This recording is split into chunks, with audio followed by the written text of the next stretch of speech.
Bienvenue sur les Geeks Bavards de Trop, le podcast où l'on se réunit entre geeks pour parler séries, films, jeux vidéo, livres, dessins animés et bien d'autres choses. On se réunit donc entre chroniqueurs que nous avons recrutés, Kyotenchi et moi-même, il y a déjà quelques temps, parce qu'on est à la 4e émission maintenant. Et on va de ce pas accueillir tous nos chroniqueurs ce soir qui nous accompagnent. Comme toujours, honneur aux dames. Bonsoir Discordia, comment tu vas ? Bonsoir Aldric et bonsoir tout le monde, ravi de vous retrouver à nouveau. Eh ben moi aussi. Donc pour lancer la petite introduction, j'ai décidé ce soir de vous poser une petite question. Non, je ne vais pas vous demander avec quel personnage vous avez envie de coucher. Je sais très bien que vous n'y répondrez pas. Mais plutôt, on va parler un peu musique, parce qu'on parle jamais de musique dans le podcast. Et c'est quoi ta musique? Si tu devais me donner une chanson que tu écoutes, que tu aimes bien écouter, qui te représente bien, ce serait quoi? Alors, ça va être assez triste, mais la chanson de cœur que j'ai, c'est une chanson des Guns N' Roses qui s'appelle Don't Cry. Et voilà, c'est une très belle ballade. Et si vous ne connaissez pas Guns N' Roses, écoutez, vous verrez très bien que c'est beau. Voilà. D'accord, je ne connais pas, mais nous écouterons cela avec plaisir. Oui, franchement, je vous le conseille. Hérisson, bonsoir, comment tu vas? Bonsoir, moi je vais super bien, j'espère que tout le monde va bien aussi. Eh ben non, personne ne va bien. Oh, ben, Je Bon plaisante. bah évidemment. adieu, on repart. Hérisson, même question, ta musique, ta chanson. Les autres, vous pouvez déjà y réfléchir, hein, vous savez que la question va venir. en vrai, je sais pas vraiment de musique qui me caractérise, un peu compliqué. Même Euh, pas un style musical éventuellement? hmm, non, moi j'écoute des trucs un peu trolls. euh, donc, D'accord. allez, je vais dire vite à vinaigrette, mais c'est juste parce que c'est drôle. Ok, eh ben je ne sais pas quoi répondre, on va juste passer à la prochaine présentation. Bonsoir Valou, comment tu vas? Bonsoir, très très bien, ouais, ça va. Laisse-moi deviner, toi, ta chanson coup de cœur, c'est le générique de Pokémon. Oui, j'avoue, c'est bien, tu réponds à ma place, comme ça j'ai pas besoin de réfléchir. Non, en vrai, qu'est-ce que ce serait si tu devais en choisir une? Bah là, comme ça, ouais, c'est un peu difficile. Je vais plutôt dire un genre musical que j'écoute beaucoup, c'est tout ce qui est les openings, les musiques d'opening et d'ending d'animé, parce que bah, j'adore les animés, et du coup, c'est ce que j'écoute le plus souvent, parce que je regarde trop souvent des animés, quoi. Ah, mais Voilà, mais t'as il n'y dû a pas être une con. chanson en particulier.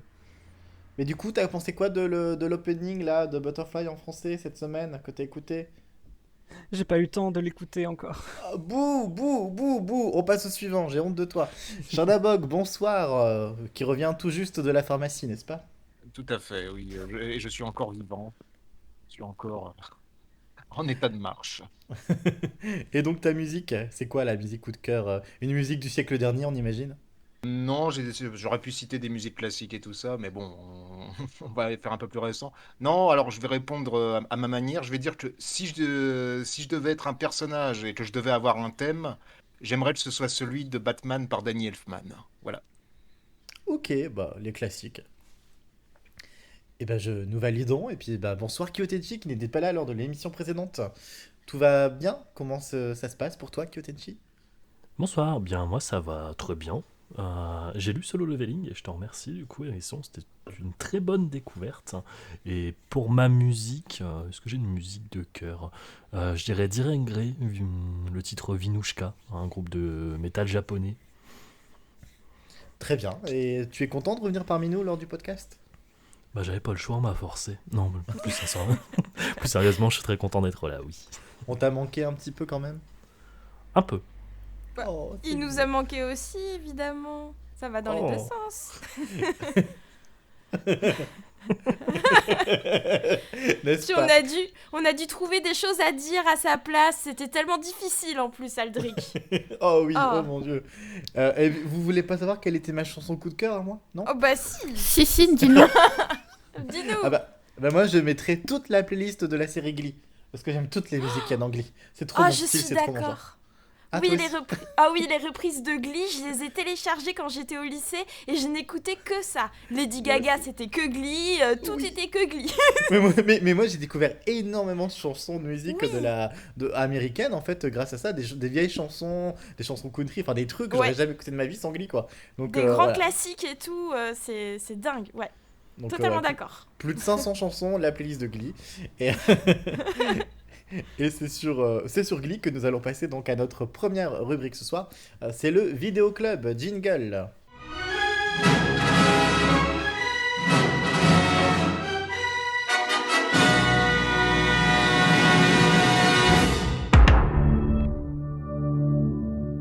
Donc la semaine dernière, on parlait toutes et tous d'un seul film. Cette semaine, on reprend les bonnes petites habitudes et chacun va présenter son programme. Je ne vais pas commencer. Je vais proposer à Discordia. Je vais la prendre au dépourvu parce que c'était pas du tout dans l'ordre. Ah d'accord, bah pourquoi pas. Euh, Tu nous parles de quoi ce soir? Alors, déjà, je pense que il y a des amis parmi vous ce soir, je pense quand même, quand je parle de la série Lucifer. Oui ou non? Miam. Miam, Oui? miam.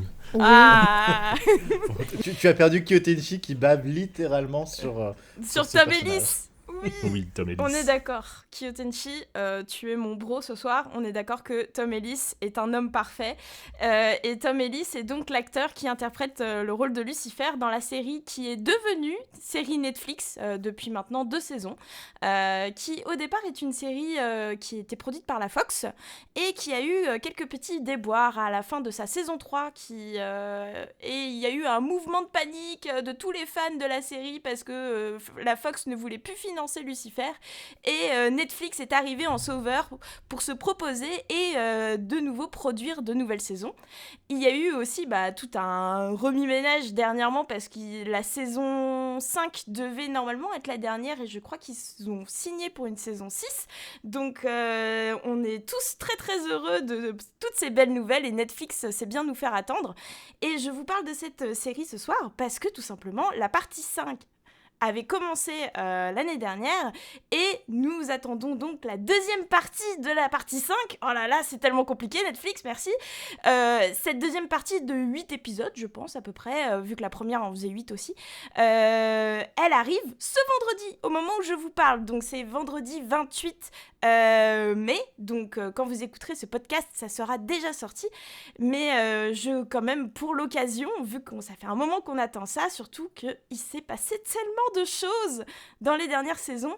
Et juste pour info, pour ceux qui ne connaissent pas la série, vous allez voir que les 3 premières saisons sont de 24 épisodes, ce qui est une série plutôt longue et un peu gnangnante à certains moments, parce que ça reprend le concept des séries policières type Mentaliste, Castle, ce genre de choses.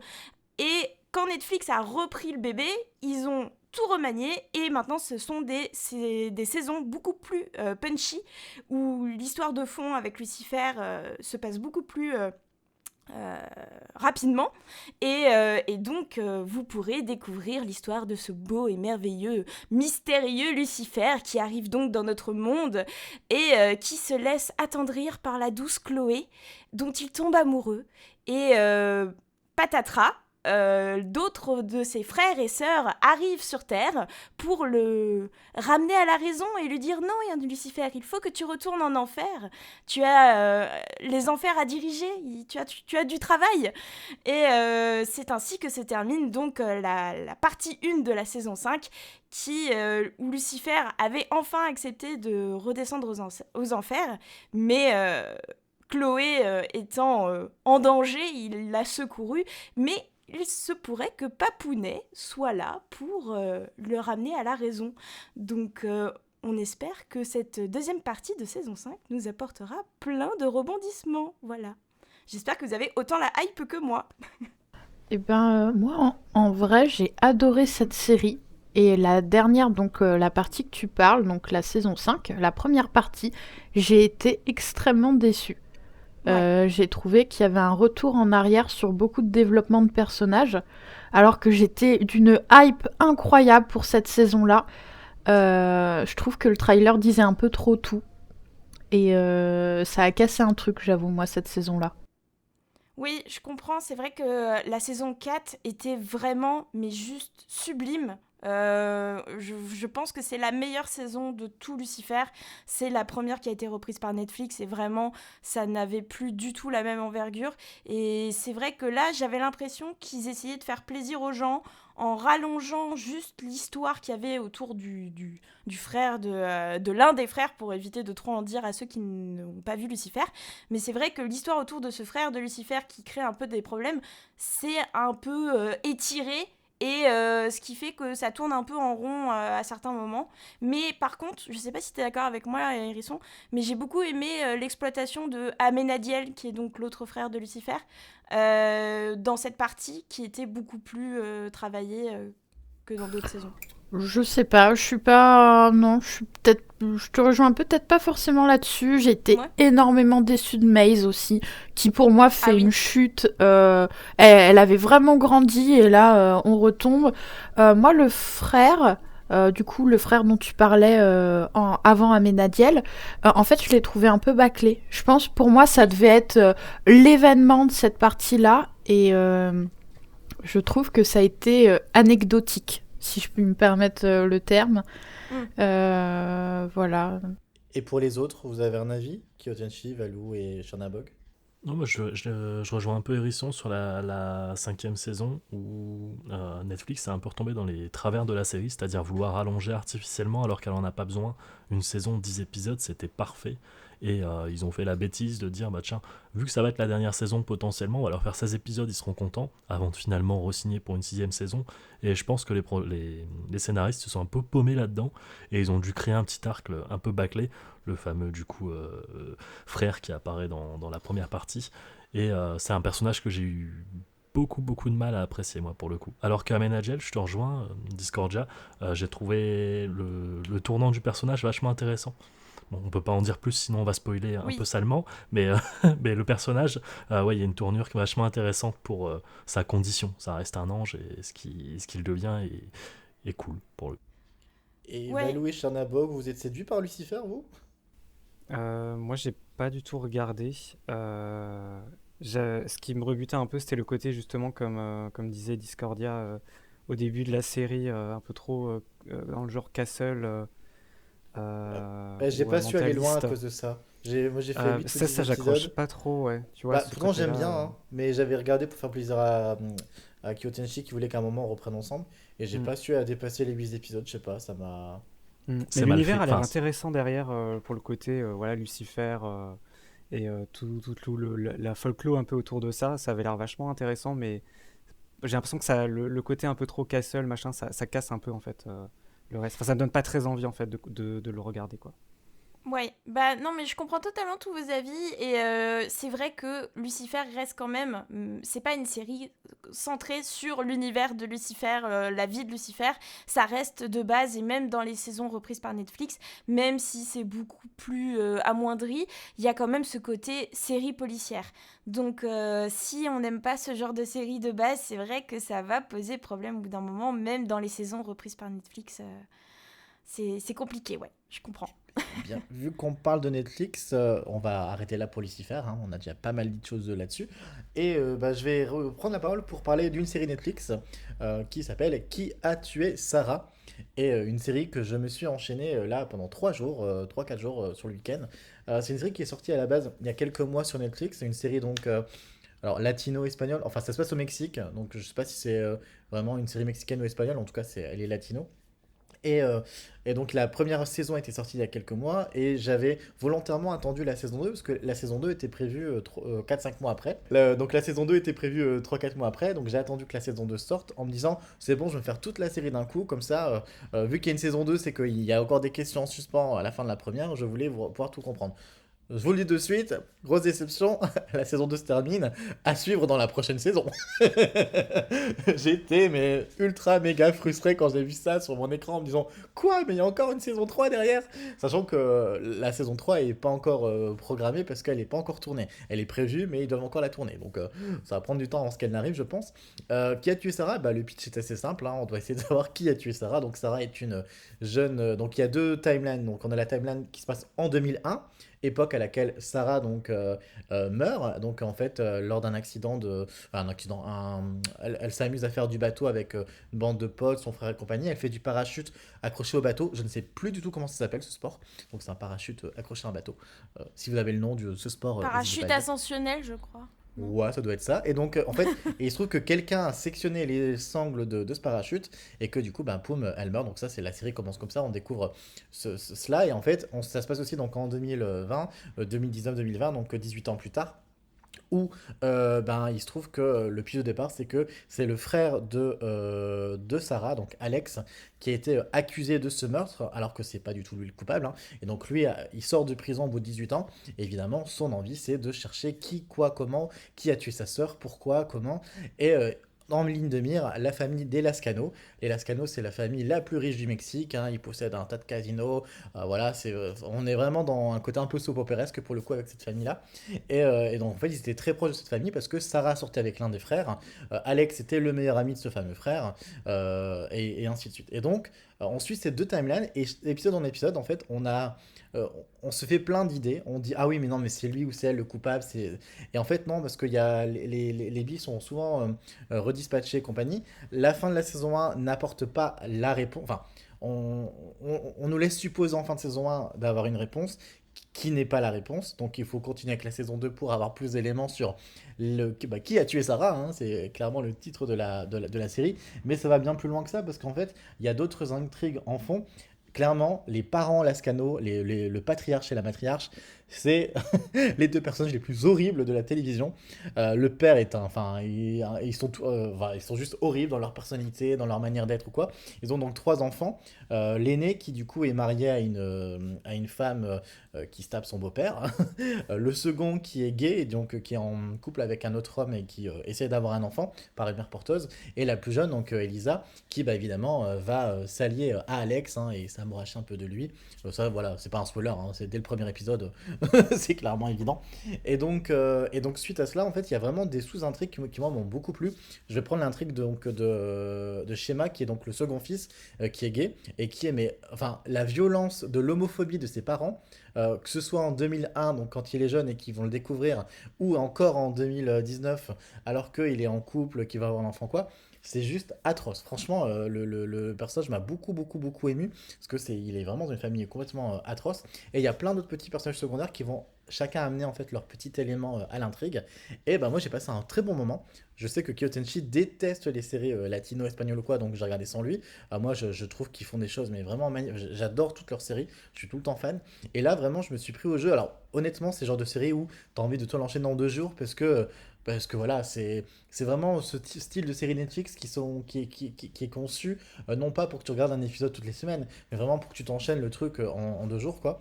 Et vraiment, pour moi, la seule frustration, c'est de me dire, mais il faut une saison, il y a une saison 3, et donc il y a encore quelques questions sans réponse. Je sais pas si parmi vous, il y en a qui l'ont regardé ou pas. Pas du tout, désolé. Elle est numéro 1 en France depuis des semaines. Moi, j'ai regardé la saison 1 juste, mais je t'avoue que j'ai trouvé ça un peu bof, tu vois, même si j'ai regardé jusqu'au bout de la saison 1. Je trouvais que c'était un peu too much, tout ce qui se passait. J'avais l'impression qu'il y avait des problèmes de cohérence parfois dans l'histoire.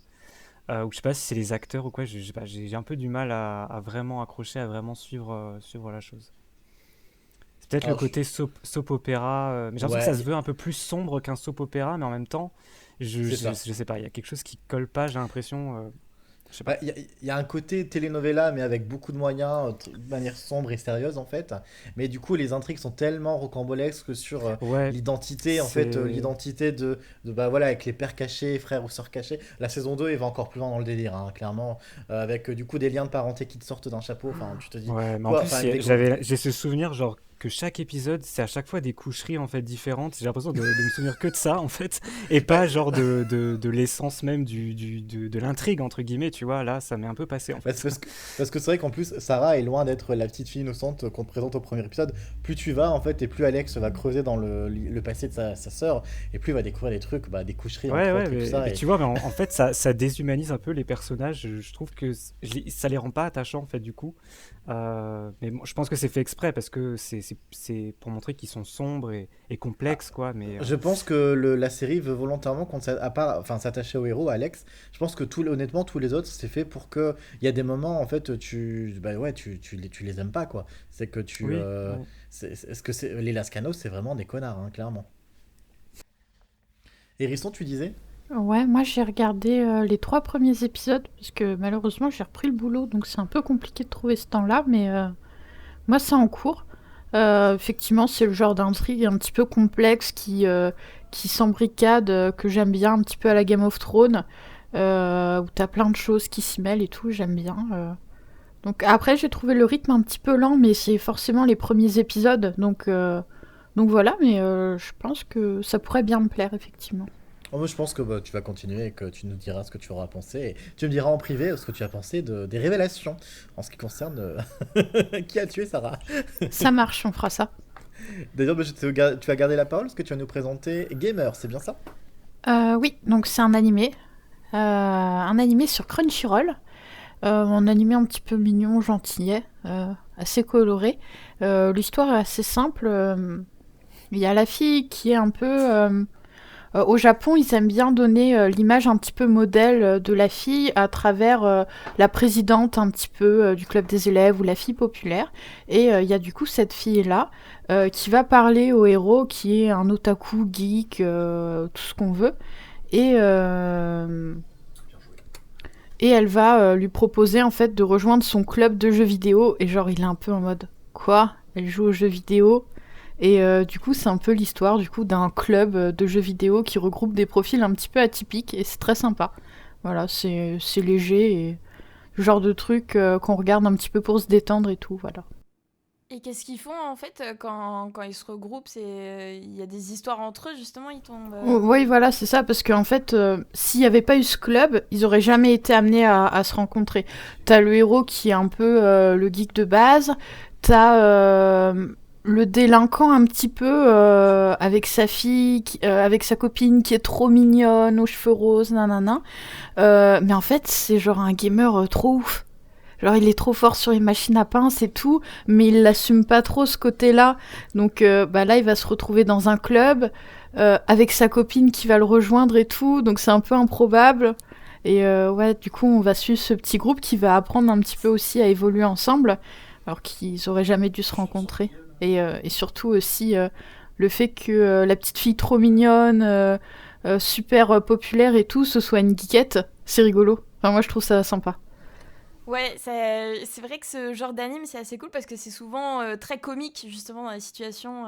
Et ça me rappelle un autre animé, je sais pas si... Enfin, c'est marrant que ça se ressemble autant. C'est pareil, c'est des gens qui aiment bien, qui font partie d'un club et qui aiment jouer aux jeux vidéo. Sauf que le gars se matérialise dans le MMORPG dans lequel ils jouent tous. Et enfin, la série se passe à moitié dans le monde réel et à moitié dans le MMORPG. Je serais incapable de vous redonner le titre là comme ça. Oh, Mais ça a l'air cool. Ouais, et je trouve que ça ressemble exactement au même style de série, des personnages improbables qui ont des personnalités différentes. Et j'avais beaucoup aimé cet animé, mais le nom japonais, je m'en souviens pas, il avait pas un nom aussi simple que Gamer, donc... mais Puis, ouais. puis là, c'est rigolo. Par exemple, le héros, en fait, il va acheter ses jeux vidéo dans le combini. Et oui, et dans le combini, et en fait, il prend un peu un jeu de drague pour draguer des blondes. Et la fille ultra populaire, elle est blonde, et quand il la voit, il fait tomber ses jeux, et elle ramasse ce jeu forcément. Donc ça donne des situations un peu rigolo. Ah, c'est cool, vas-y. Eh ben, J'aime bien. très bien. Bah, du coup, on va passer au sujet suivant si vous le souhaitez bien. De toute façon, je vous donne pas le choix. Et on va passer à Valou, qui va nous parler des Mitchell contre les machines. Oui, alors là je retourne nouveau sur Netflix. Donc Les Mitchell contre les machines, c'est un film d'animation qui est sorti il y a pas longtemps. Et en fait l'histoire c'est celle d'une famille américaine avec la mère, le père, la grande sœur, le petit frère et ils ont aussi un chien. Et en fait l'histoire ça raconte du coup leur fille, l'oncle aîné qui en fait, elle est fan de cinéma. Elle passe tout son temps à tourner des films, à faire du montage vidéo. Et en fait, elle s'apprête à aller faire ses études justement de cinéma. Et juste avant son départ à l'université, en fait, ils vont faire ensemble un road trip en famille.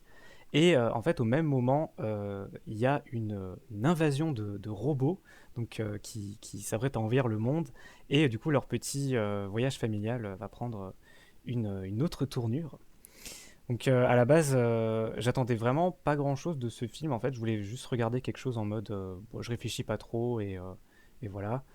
Mais au final, j'ai été plutôt bien pris dans le truc. Il y a des moments vachement drôles, des moments touchants. Et surtout, il y a énormément en fait, de ruptures de style dans l'animation. Déjà, le parti pris de base est assez singulier parce que c'est un mélange en fait un peu de 2D, 3D. Et il y a des moments où il y a full de la 2D avec plein de dessins en mode gribouillis ou des trucs très cartoon. Enfin, on sent vraiment qu'ils se sont éclatés en fait dans l'animation. Et ouais, c'est vraiment très pop, très, très dynamique. Et bah, je trouve qu'il y a aussi un beau message dans l'histoire sur le fond, sur la famille. Bien que ce soit un peu une histoire classique au final, en soi ça fonctionne super bien, je trouve, comme film pour les enfants et pour la famille de manière générale. Et le petit détail à la fin du film que je trouvais vraiment sympa, c'était pendant le générique, au lieu de juste faire défiler la bande juste avec les noms de ceux qui ont participé au film, quoi, ils ont vraiment mis des photos de famille avec chaque membre de l'équipe et leur famille, et je trouvais ça trop cool, voilà, c'était le petit clin d'œil sympa, je trouvais. J'ai jamais entendu Voilà. parler de ce film. Eh Il est ben, sorti il y a pas très longtemps, hein. ouais.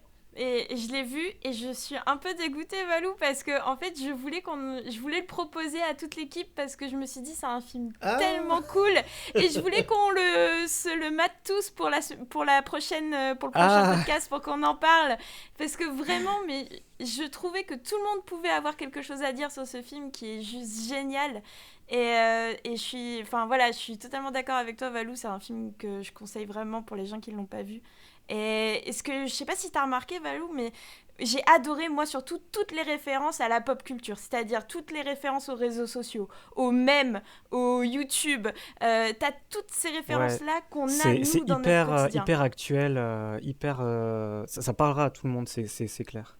C'est ça, et ça, c'est vraiment des blagues qu'on a, nous, quand on s'envoie des vidéos sur Facebook, Instagram, n'importe quoi. C'est des mèmes qu'on a vraiment dans notre vie, et même, vous voyez les mises en scène qu'on a sur des vidéos YouTube, des mises en scène que font tous les YouTubeurs connus, et ben t'as ça en fait dans le film. À un moment, la nana, elle va faire des mises en scène, il y a des bruitages qui vont se faire, des cuts qui vont se faire comme si c'était une vidéo YouTube, et c'est juste génial parce que ça reprend vraiment tellement d'éléments qu'on a dans notre vie de tous les jours et on s'en rend pas compte qu'en fait qu'on vit avec ça. Et c'est très bien détourné, très, très amusant. Et surtout, bah, j'ai bien aimé le petit clin d'œil parce que pour une fois, l'héroïne est finie par avouer qu'elle est lesbienne. Et j'ai trouvé ça stylé. Qu'elle sorte avec sa meilleure amie à la fin. Enfin, avec la nana avec qui elle s'entendait bien pour aller à l'école. Donc je me suis dit, ah cool, Netflix, vous avez fait un petit progrès, c'est bien, allez-y. merci de m'avoir spoilé. Ah, mais Netflix, il met des Non, c'est personnages pas un LGBT partout. secret de ouf, C'est hein, c'est t'inquiète. pas au centre de l'intrigue, ça, mais Oui. c'est vrai que c'est Non, bien mais amené, quoi. C'est assez subtil et c'est ça. c'est bien vu, quoi, ouais. Et bien, du coup, sur cela, on va passer à la prochaine catégorie. Parce que du coup, on a fait que du vidéo club et on doit passer à branche ta manette si vous êtes d'accord. Vous êtes d'accord? Oui. Ouais. Jingle. D'accord. Jingle.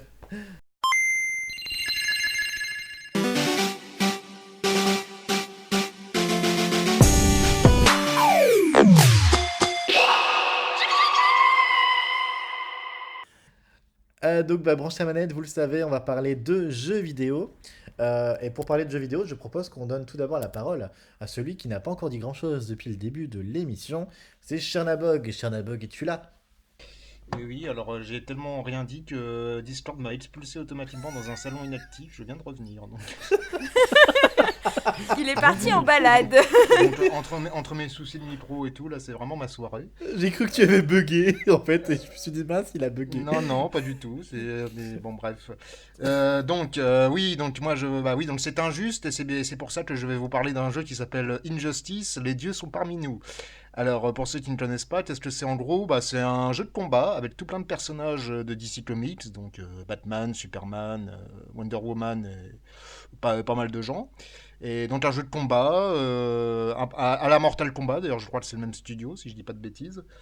Et alors il y a une histoire, il y a un mode histoire, et en gros l'histoire, bon je fais un petit spoil, mais c'est le début, hein, en gros ça se passe dans une espèce d'univers alternatif où Superman a pété un câble parce que à cause du Joker, Lois Lane est mort. Et pour ceux qui ne connaissent pas bien, Lois Lane c'est donc l'amoureuse de Superman. Et donc Superman devient complètement fou, il tue même le Joker et il devient une espèce de dictateur carrément qui règne sur le monde et tout ça. Et voilà, c'est le point de départ de l'histoire. Donc on est dans un univers un peu. Je peux faire une pause? On dirait la fin de la Snyder Cut, non? Oui, oui, non, mais c'est. Alors je sais plus exactement si c'est ce jeu comment dire, qui a posé cette idée-là ou pas, mais en tout cas ça a été beaucoup repris et la Snyder Cut fait clairement, et même avant, hein, Batman v Superman faisait clairement des appels du pied à cette intrigue-là, oui, à Ok. l'idée que Superman pouvait devenir fou et tout ça. Oh, Donc et c'est le puis point. même d'ici, Oui. ils aiment bien dire aussi que si le Joker mourait, ça changerait tout. Genre à partir de ce moment-là, ils aiment bien faire des univers parallèles à ce moment-là, je trouve. Oui, oui, bah, bien sûr. Et donc voilà, et ça c'est le point de départ de l'histoire. Alors après, il y a un délire justement avec les mondes parallèles. Bon, je vais pas rentrer là-dedans, mais voilà le point de départ de l'histoire. Et donc du coup, on se retrouve avec une assez belle tripotée de personnages, hein. Je les ai pas comptés, mais on a quand même pas mal de méchants. On a le Joker, évidemment. On a même Doomsday, ou même le Général Zod, hein, pour prendre des méchants un peu moins connus. Et alors après, moi, je vais vous faire un aveu. Je suis pas un grand fan du gameplay à la Mortal Kombat. Je trouve que c'est un peu. Je trouve qu'ils ont un peu un balai dans le, dans le bas du dos, les personnages. Mais après, c'est une question d'habitude, sans doute. Moi, j'ai grandi avec Tekken, hein, surtout au niveau jeu de combat. Mais bon, pour un fanboy comme moi, c'est quand même sympathique. Le mode histoire est pas super long, mais ça va. Puis bon, encore une fois, si on est fan, c'est quand même rigolo de voir tous ces personnages réunis.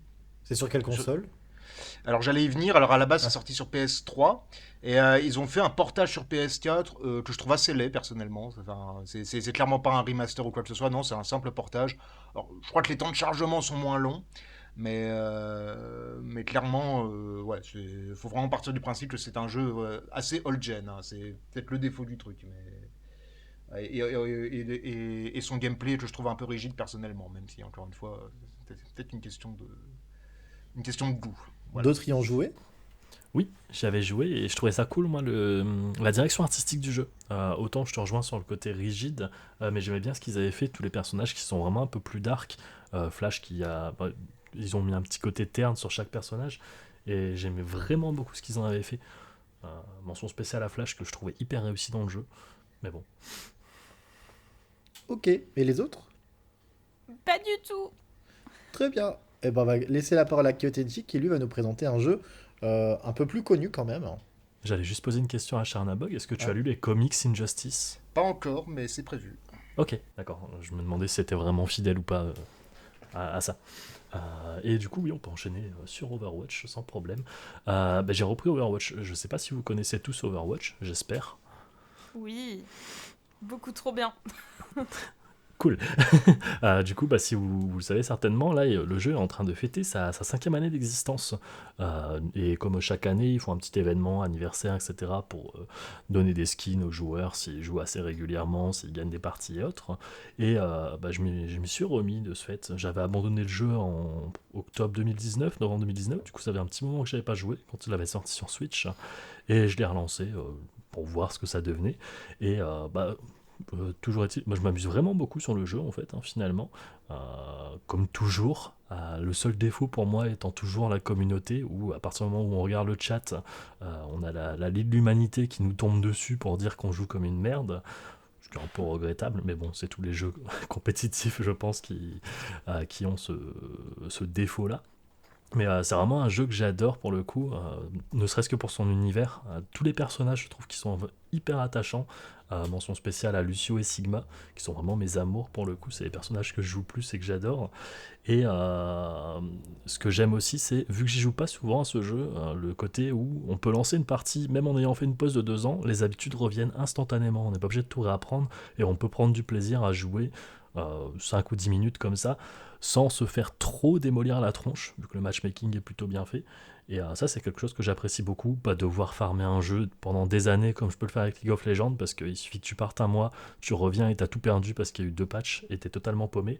Là, je trouve qu'Overwatch, pour le coup, il intègre bien cette dynamique-là. Donc, vraiment un bon jeu, en plus qui est disponible à petit prix maintenant. Je crois qu'il faut compter une vingtaine d'euros pour se le procurer sur PC et une trentaine sur console. Donc, s'il y a des gens qui sont chauds pour faire des parties d'Overwatch avec moi, je ne dis pas non, en l'occurrence. Bah, je sais pas si je serais une très bonne partenaire parce que j'ai arrêté, je l'ai acheté en 2016 quand il est sorti et j'ai arrêté, je crois, 2018. Donc j'ai joué 2 ans et après j'ai arrêté parce que j'ai dépensé beaucoup trop d'argent dans ce jeu. Il fallait que je me soigne. Ah Et ouais. donc j'ai arrêté parce que je me suis dit, ce jeu est une pompe à fric, je n'en peux plus. Bah, je J'achète trouve des ça. lootbox. Ah, t'achètes des lootbox aussi. Ce Ah que j'étais en oui. train de dire, justement, c'est un bon point, je trouve, du jeu, le modèle économique où tu achètes le jeu et après, il suffit que tu joues et tu peux avoir des skins, quoi.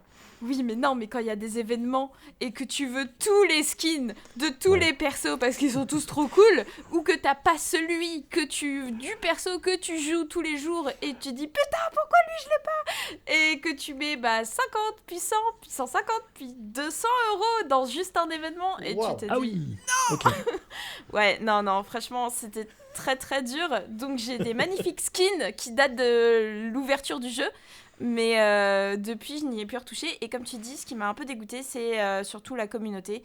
C'était trop chiant parce que c'est un jeu quand même où tu dois être un minimum en équipe. Et si t'en as qui partent faire leur délire dans leur coin, à aller fufu derrière l'équipe adverse pour tous les sniper à l'arrière pendant que toi tu galères et tout et que t'es tout seul, ou personne ne veut devenir healer de ta partie, bah ça c'est chiant au bout d'un moment. Et c'est vrai que je te rejoins sur le fait que si t'as pas des potes avec qui jouer à Overwatch, c'est très saoulant au bout d'un moment d'être tout seul, je trouve, Ouais. pour faire de Après, ça, la compétition. ça a changé maintenant. Ouais. Il y a obligatoirement 2 tanks, 2 DPS et 2 heals. Donc, on n'a plus trop le choix. Et Oh, ça, c'est c'est bien. vachement cool. Amen. Ils nous ont écoutés, merci Blizzard. Ah mais ouais, mais c'est un peu dommage parce que tu te rends compte quand même, j'ai joué 2 ans et en 2 ans ils ont même pas eu l'idée de faire ça. Pourtant c'était ce qui était en train de détruire le jeu et c'est un peu dommage. Je trouve que c'est un défaut de Blizzard, c'est qu'ils sont pas très réactifs souvent sur les problématiques des joueurs. Surtout sur un jeu comme Overwatch où t'avais quand même beaucoup de retours qui se faisaient facilement. Donc Moi, je te un peu rejoins dommage. là-dessus. Après, je vais pas mentir, hein, je vais le dire un peu salement, mais je suis la pute de Blizzard. Donc, ils sortent un truc, je l'achète instantanément. Ah Donc, oui, non, je comprends. Ah, Blizzard, c'est ma vie, je comprends aussi. Vos mots là depuis tout à l'heure, je vous en remets des bips et de la censure dans tous les coins. Vous vous rendez compte? Moi aussi, je jouais à Overwatch, mais j'avais personne pour jouer, donc en vrai, Oh. je suis chaud. Eh, Bah, faites une vas-y. équipe. Mais oui, vas-y, attends, Kyo, vas-y. Si tu veux, je crois que tu streams du Overwatch en plus, je crois t'avoir vu le faire. Non? Ou tu non, je stream pas d'Overwatch, mais pourquoi pas à Ah. l'occasion. Bah, si faites-le à tu 3. veux. Ouais, si tu veux, on fait une équipe et puis un soir, on fait. Je relance Overwatch, je réinstalle Blizzard et on se fait ça si tu veux. Par contre, je vais être nul à chier. Hein. C'est pas grave, on le sera tous, je pense. Voilà. Donc Mais je vais avec grand prévenir plaisir. je vais prévenir le compagnon de Discordia qu'il fasse attention à la carte bancaire et au porte-monnaie. Oh Il mon risque Dieu. de devenir pauvre. Oui, mais entre-temps, j'ai trouvé un travail et maintenant, je gagne ma vie, donc c'est bon. Parfait. Et Valou, tu joues toi? Non, pas du tout. Ok, Je salut suis Valou. passé à côté de ça. Par contre, Kyotenchi, moi je suis sur PC, ça pose problème si toi tu joues sur Switch ou sur autre Non, je chose? joue sur PC aussi. En fait, comme j'ai dit, je suis la chose de Blizzard et j'ai acheté le jeu sur PC, sur PS3, sur PS4, non, sur PS4, sur Xbox et sur Switch. Donc, je suis fourni. Ah oui, t'es pire que moi pour acheter plusieurs fois le jeu, ok. Eh bien, on va quand même donner la parole à Valou. Il va nous parler d'autre chose. Il va nous parler de je ne sais pas quoi. Alors moi, je vais vous parler d'un très très vieux truc, très très obscur, qui s'appelle Tail Concerto. C'est un peu mon jeu préféré de la PS1. C'est sorti en 1998. Et c'est en fait le tout premier projet de CyberConnect 2. C'est un studio qui est à l'origine de tous les jeux hack qui étaient surtout connus sur la PS2, mais aussi les jeux Naruto de toute la série Ultimate Ninja, pour replacer un peu. Du coup, Tay Concerto, c'est un petit jeu d'action-aventure tout mignon où vous incarnez Waffle, un policier qui contrôle un mecha avec lequel il peut se battre et du coup faire régner la justice. Et en fait, l'histoire se passe dans un monde qui n'est peuplé que d'hommes-chiens et d'hommes-chats, constitué aussi de multiples îlots en fait, qui flottent dans le ciel. En fait, la direction artistique est vraiment super belle dans ce jeu pour un jeu vraiment qui est pourtant assez vieux. Et toute l'ambiance de cet univers, je suis vraiment hyper fan. L'histoire, en fait, elle est parsemée de cinématiques aussi. C'est un jeu assez court, mais qui est très accessible et qui se savoure un peu comme un animé qui a la saveur un peu des années 90. C'est vraiment une petite perle cachée. Et en fait, j'en parle là parce que j'ai recommencé à jouer il y a pas longtemps à Solato Robo sur la DS, qui est un peu une suite spirituelle de ce jeu, qui se passe dans le même univers mais avec d'autres personnages et une histoire encore un peu plus travaillée. Et récemment, là, le studio va sortir un nouveau jeu prochainement dans le même style d'univers, qui s'appelle Melodies of Steel, et qui lui sera un tactical RPG, mais qui garde vraiment cette patte graphique avec cette même direction artistique de cet univers un peu particulier de fantasy steampunk avec des personnages d'animés un peu anthropomorphiques. Et du coup, voilà, j'avais envie de. C'était un petit prétexte voilà, pour revenir un petit peu sur ce jeu qui m'a beaucoup marqué. Voilà. Alors, Chernabog, qui est dans le siècle dernier, lui aussi, il doit le connaître. Ah, pas du tout. Ah, Non, c'est beaucoup trop Comme obscur, quoi. je pense. ah bah dis donc, j'aurais pensé qu'il aurait connu Kyotenchi peut-être. Non, mais je suis en train de regarder et ils ont inversé dans le jeu, c'est bizarre. Les chiens, c'est des gentils et les chats, c'est des méchants. C'est quoi cette affaire? Oui, Non. c'est ça souvent, ouais. Ça a toujours été vu comme ça dans la culture. Tu regardes les dessins animés Je ne suis comme pas chiens d'accord. et chats ou quoi. Les chats sont toujours vus comme les méchants. Les Je ne chats, suis pas d'accord. ils sont sournois, alors que les chiens, Oui. c'est les Ils loyaux, sont quoi. fidèles, ils sont loyaux. Bah, c'est Voilà. exactement ça, ouais. Mais quelle bêtise! Oh Mais là oui, là. quelle bêtise, on est d'accord. Eh ben Ça merci fait de penser à cette... Miyazaki en tout cas. Ah, c'est pour ça que Valentin aime bien du coup. Comment? Bah, je dis les cinématiques de ce que j'en vois me font penser à Miyazaki. Oui, ça fait vraiment très Ghibli, en fait, hein. Les Mm. animations sont vraiment belles, ouais. Eh bien, on va passer maintenant à Hérisson qui va nous présenter Knock Out. Oui, je pense que certains ont dû en entendre parler. C'est un des derniers jeux qui vient de sortir, qui est gratuit jusqu'à la fin du mois. Dans un style graphique un peu cartoon à la Fortnite, on va jouer à la balle aux prisonniers. Où ça? Sur quelle Donc, console? alors en fait, justement, un des points forts, c'est que c'est crossplay partout. Switch, PlayStation, Xbox, PC. Donc c'est un des gros avantages du jeu parce que bah voilà, si votre pote a la Switch, vous le PC et un autre qui a la PlayStation, bah vous pouvez jouer tous ensemble. La balle au prisonnier, mais comment tu joues Et la balle au prisonnier? en fait, bah, par équipe de 3 ou 4, là ils viennent de sortir un nouveau mode de jeu. On va avoir une balle et on va devoir le lancer sur l'équipe ennemie pour essayer de les éliminer. Au bout d'un certain nombre d'éliminations, c'est une équipe qui remporte. Et il y a un nouveau mode de jeu où on peut se transformer en balle et les gens nous lancent dans notre équipe. Mais attention, parce que si on s'amuse à faire la balle et à rouler partout, bah, les ennemis peuvent aussi nous capturer. Et voilà. Et du coup, c'est très drôle. C'est un jeu, voilà, quand on a sa bande de potes le soir et qu'on veut se retrouver, qu'on veut un petit peu changer du League of Legends ou du Overwatch habituel, c'est un bon petit moment pour changer de jeu et être très sympa. Voilà. Vous connaissiez les autres? Oui, mais en fait, quand j'ai vu Knockout sur le fichier Excel, je me suis dit, tiens, c'est quoi ce jeu? Mais en fait, c'est Knockout City, le jeu. Tout collé. Ah oui. D'où le fait que je connaissais pas du coup Knockout, mais oui, j'y ai joué le week-end dernier sur la Xbox à ce jeu. Et c'est vraiment très cool. Ouais, t'as bien Ça aimé? change, ouais, c'est original en fait. C'est pas le genre de jeu qu'on voit en général sur les consoles et PC. Du coup, là, ça faisait vraiment du bien de jouer à un truc un peu différent. Après, j'ai joué seul, donc c'est pas.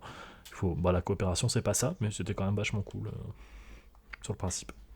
On peut négocier ça si tu veux, Kyotenchi. Si t'as besoin d'amis, vraiment, n'hésite pas. Hein. Non, C'est gratuit jusqu'à la fin du mois.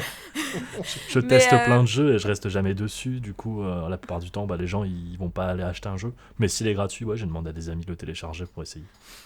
Mais sinon, je conseille aussi parce que maintenant que tu le dis, je suis allée voir vite fait, j'ai tapé sur Google, voir visuellement si ça me rappelait quelque chose. Et en effet, j'ai vu des images passer sur Twitch de plein de streamers qui font ce jeu en groupe. Là, ils se réunissent à plusieurs streamers et ils font des soirées Twitch là-dessus. Donc je me dis, si parmi nos auditeurs, il y en a qui veulent juste voir un petit peu l'ambiance, voir si ça peut leur plaire, faites un tour sur Twitch, parce que je pense qu'il y a plein de streamers en ce moment qui y jouent, donc voilà. Ouais, c'est un peu le jeu du moment, donc Ouais. c'est vrai qu'il a pas mal de succès. Oui, après, ils ont tous été payés pour y jouer là ce week-end. Toi et Discordia, vous n'avez pas reçu d'argent vu que vous n'y avez pas joué. Exactement. Et d'ailleurs, Discordia, on va te laisser la parole.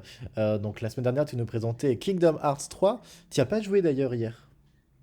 Oui, j'ai pas joué hier. Pour quelle raison ? Oui, parce que j'étais en jeu de rôle avec mon chéri et des amis. D'accord. Donc voilà. Mais par contre, je vais streamer jeudi soir et je vais streamer sous les conseils de Valentin. J'ai acheté la trilogie Phoenix Wright. Donc je vais streamer jeudi soir, donc demain soir, au moment où nous enregistrons. Donc, Phoenix les gens, Wright. ça sera passé pour tous Bah les Ce sera oui, dans oui. 2 semaines du coup. Non, mais Faut que l'idée, je ça sera regarde. peut-être de faire... Bah, ouais, peut-être l'idée, ça sera de faire le mardi Kingdom Hearts, le jeudi Phoenix Wright, et au moins l'un des deux chaque semaine, tu vois, histoire de garder un rythme. Mais ouais, donc merci Valou pour le conseil, parce que ça m'a vraiment Est-ce que tu vas donné, imiter les personnages qui parlent? Bah, attends, quand même, je fais partie d'un fandub qui est d'une qualité quand même high level, Voilà. donc allez, vas-y. Je vais faire les voix, pourquoi Ah, pas, génial. bien sûr. J'ai hâte. Je veux t'entendre faire le tellement hâte. juge. Order. Voilà, je vais faire ça. Non, ça, je Mais l'aurais c'est- piqué à Antoine Daniel. Mais c'était de ça que tu devais nous parler ce soir, non? Pas du tout. Oui, mais vu ok, que on tu a parles, divergé. Tu m'as Je t'ai détourné du lancé. droit chemin. Mais sinon, n'hésitez pas à aller m'écouter dans le Digimon Fandub Project. L'autopub est faite. Pardon, désolé, voilà. Alors, non, sinon, plus sérieusement, je voulais vous parler d'un jeu que j'ai fait l'année dernière, l'hiver dernier plus précisément, donc il y a quelques mois. J'y ai joué avec mon copain parce que je suis un peu une trouillarde et aussi une newbie d'un point de vue réflexe. Ceux qui m'ont vu jouer à Kingdom Hearts savent très bien que je suis une bourrine en général.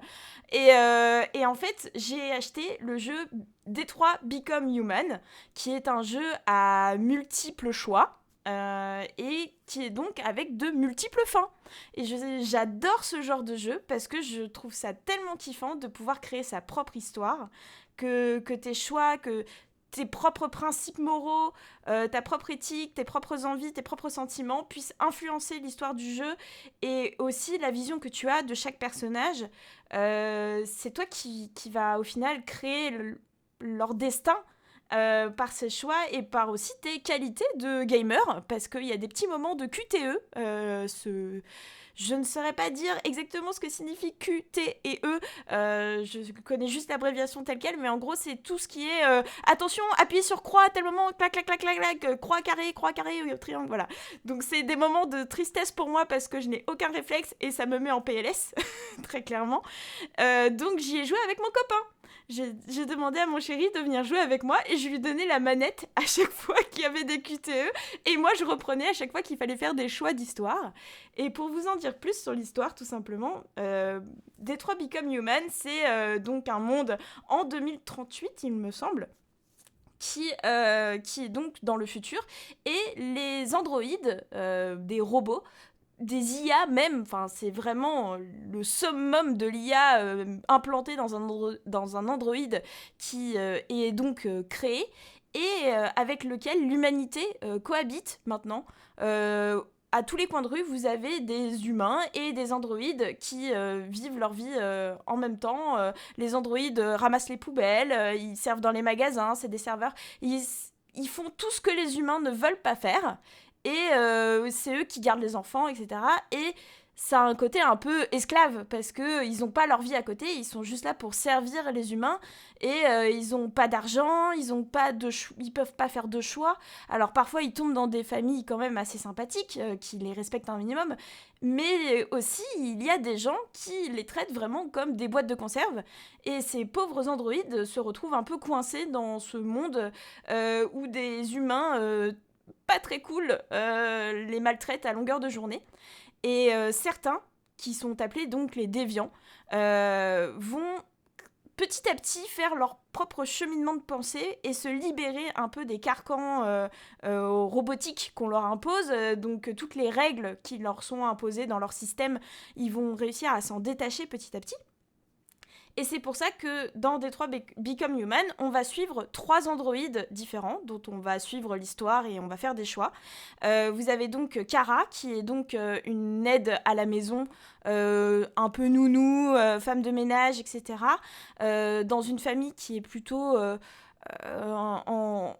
en galère financière, etc. Le père est assez absent pour sa fille, et donc Kara est une androïde qui va un peu remplacer la maman de cette pauvre petite fille. Et l'amour que cette petite fille a pour son androïde, qu'elle trouve si gentil, va l'aider justement à se détacher de toutes ces règles robotiques. Et il y a aussi donc Marcus, qui est pareil, un androïde qui aide un vieux monsieur qui est un artiste. Et là, ce vieux monsieur se fait un jour assassiner, et il se fait accuser à la place de l'assassin, du réel assassin de ce monsieur, qui le considérait même comme son fils, alors que c'était un androïde. Et donc Marcus va essayer de se libérer lui aussi, prouver que les humains sont méchants et que les androïdes méritent, ils ont droit à l'amour et tout, etc. Et le dernier, qui est donc Connor, et qui était mon personnage préféré. Je sais pas s'il y en a parmi vous qui ont joué à Detroit Become Human, mais pour moi, Connor, c'est le best.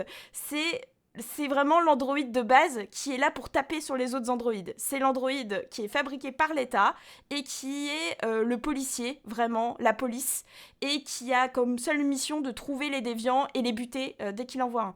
Et en fait, petit à petit, en faisant des choix à certains moments et en côtoyant d'autres personnes, Connor va se rendre compte que même lui, qui est vraiment l'élite des androïdes, peut avoir un cœur et une conscience et ressentir de l'amour. Et c'est dans cette lutte et ces 3 personnages qu'on va vivre l'histoire des androïdes et de leur peut-être révolution, si vous êtes suffisamment judicieux dans vos choix. Voilà. Est-ce qu'il y en a parmi vous qui ont joué ou pas du tout ? Oui, dès la sortie. C'est Donald Renew d'ailleurs qui double Connor. Oui. C'est peut-être pour ça que je l'aime bien. Il est partout, ce gars. Il est dans beaucoup de jeux en tout cas, oui. Non, c'était vraiment un excellent titre pour le coup. Je l'avais vraiment dévoré quand il est sorti. QTE, c'est Quick Time Events pour info. Oui, c'est ça. Merci beaucoup. Je t'en prie. Non, c'est vraiment un très très bon titre et j'ai beaucoup aimé parce que c'est Quantic Dream qui fait ça, un studio français qui avait déjà fait Heavy Rain et Beyond Two Souls entre autres. Ils en ont fait d'autres avant, mais c'est les plus aboutis, je pense. Et je sais pas si tu as fait Heavy Rain, qui est aussi excellent, mais qui va t'arracher les cheveux parce que les QTE sont encore plus exigeants, je trouve, que sur je vais Detroit. pas y jouer alors. Mais par contre, j'ai très envie de jouer à Beyond Two Souls depuis que j'ai fait Detroit Become Human. Donc, c'est le plus mauvais, mais ah bon, je peux quand même. Oui, l'histoire est un peu fouillie, je trouve. Après, vas-y, il est plus très cher le jeu, mais c'est pas celui qui a à retenir. Mais Detroit, ouais, c'est un excellent titre, surtout dans les propos philosophiques qu'il tient justement, oui. avec les lois d'Asimov qui sont brisées petit à petit finalement. Tout à fait. Non, c'est vraiment un excellent titre. C'est vrai, j'ai pas donné le nom, mais c'est ça, c'est les lois de la robotique, c'est les lois d'Asimov, c'est ça. Oui. Voilà. Pour les connaisseurs. Et bien, sur ce sujet que l'on va conclure le branche ta manette pour pouvoir passer à la prochaine rubrique parce que le temps passe et l'émission doit avancer. Donc si vous êtes OK, on passe à sa cartoon jingle.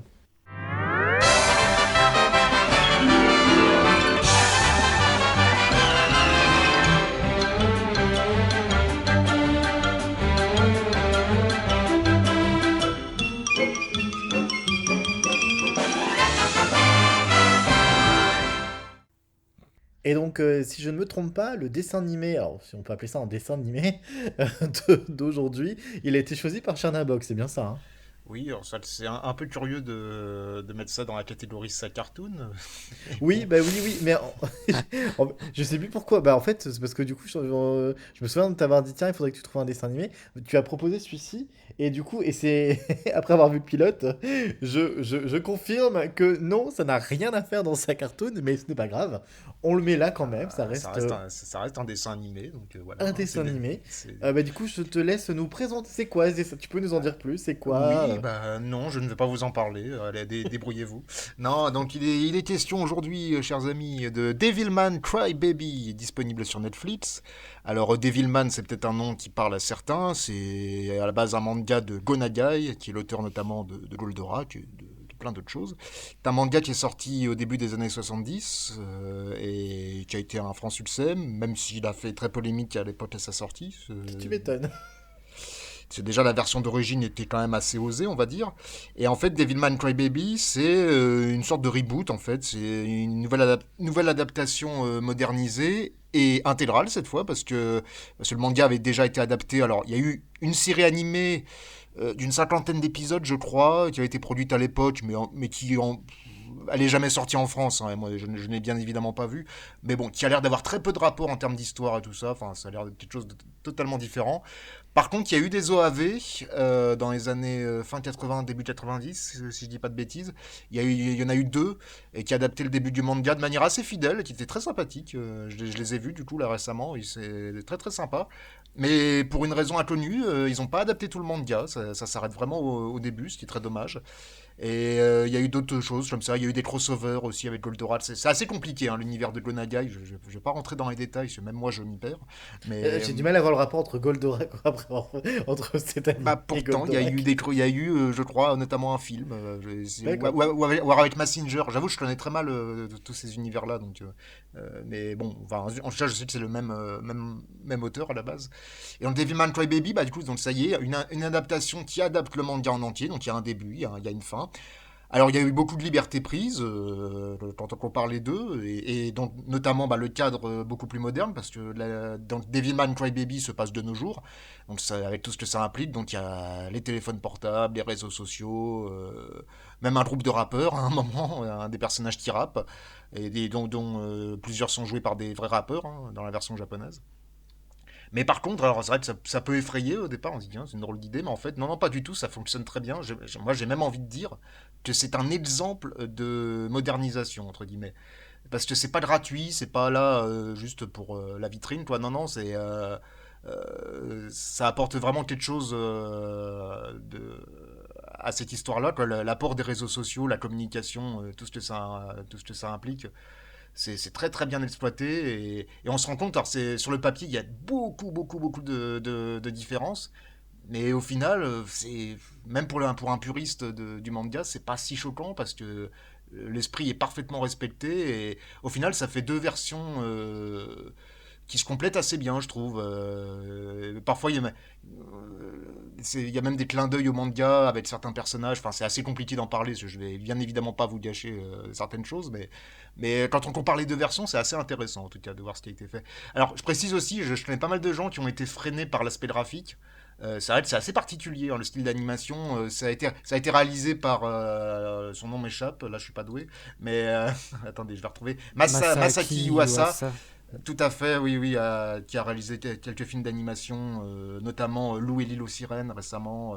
Enfin, c'est quelqu'un qui a un style très particulier. C'est vrai qu'il faut s'y habituer. C'est vrai qu'au départ, ça m'a un peu troublé, mais au final, franchement, on s'y fait au bout de deux trois épisodes Mais du coup, je voilà. rebondis juste sur le Oui, fait que je trouve justement que c'est cohérent dans sa cartoon parce que c'est vraiment un style d'animé où il y a des aspects très cartoon, je trouve, dans oui, l'animation de ce réalisateur, hein. assez ironiquement. Ouais, mais par contre, alors oui, parce que peut-être certains se demandent, mais pourquoi ils font autant de chichi là?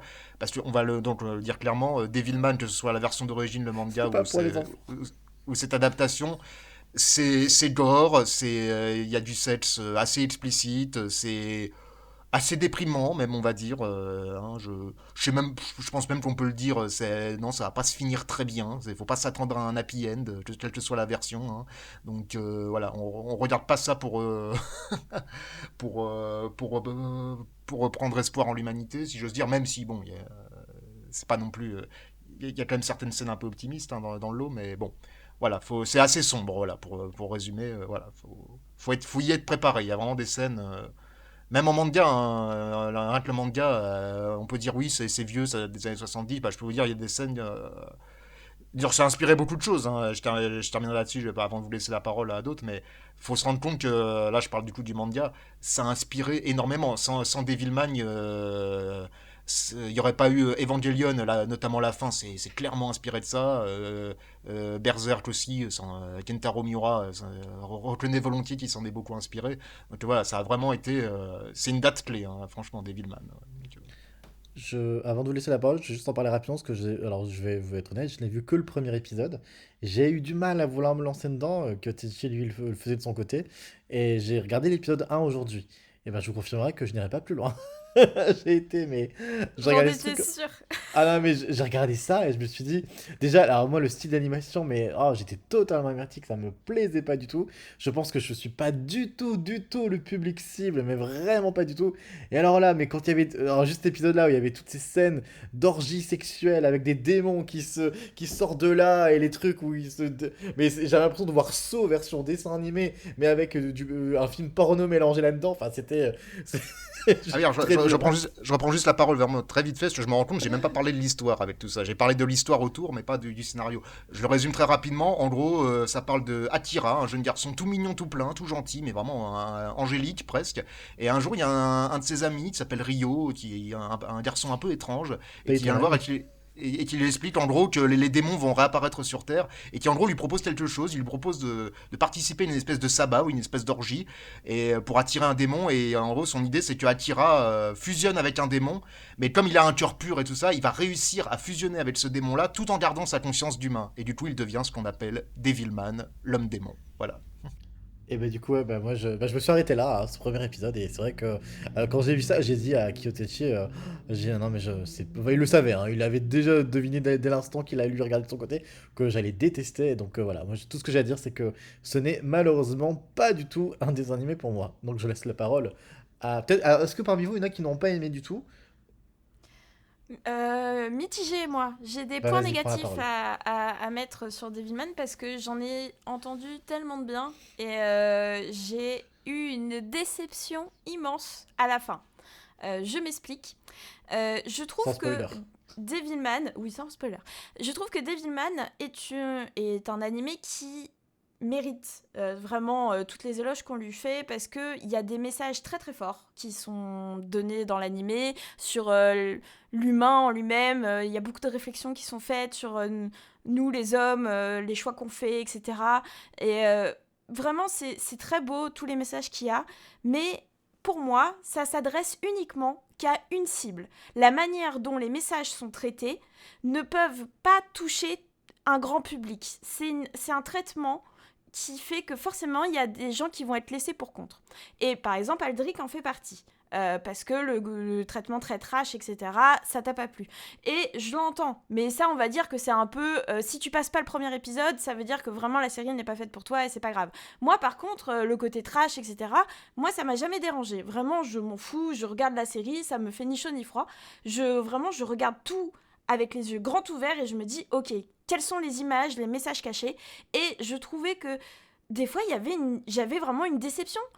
Je vais donner un exemple pour illustrer, vous me direz si ça vous a fait cet effet-là, mais en tant que fille, par exemple, mon copain, lui, n'a pas eu du tout cet effet-là, hein. Donc c'est pour ça que j'ai vu vraiment la différence dans le traitement en fonction des personnes qui regardent, c'est que là, il y a une séquence où il y a une fille qui se rappelle qu'elle s'est faite violer dans l'épisode de 4 ou 4 ou 5 je crois, 3 ou 4 plutôt, et elle se rappelle qu'elle s'est faite violer, et donc elle fait un cri de douleur, vraiment, parce que elle se revoit en fait tout ce qui s'est passé, la scène, etc. Elle est dans sa chambre seule, et elle hurle de douleur, toute sa douleur au monde, et en fait, ce qui a été fait comme choix, c'est de remplacer son cri de douleur par un cri d'un âne qui hurle à mort.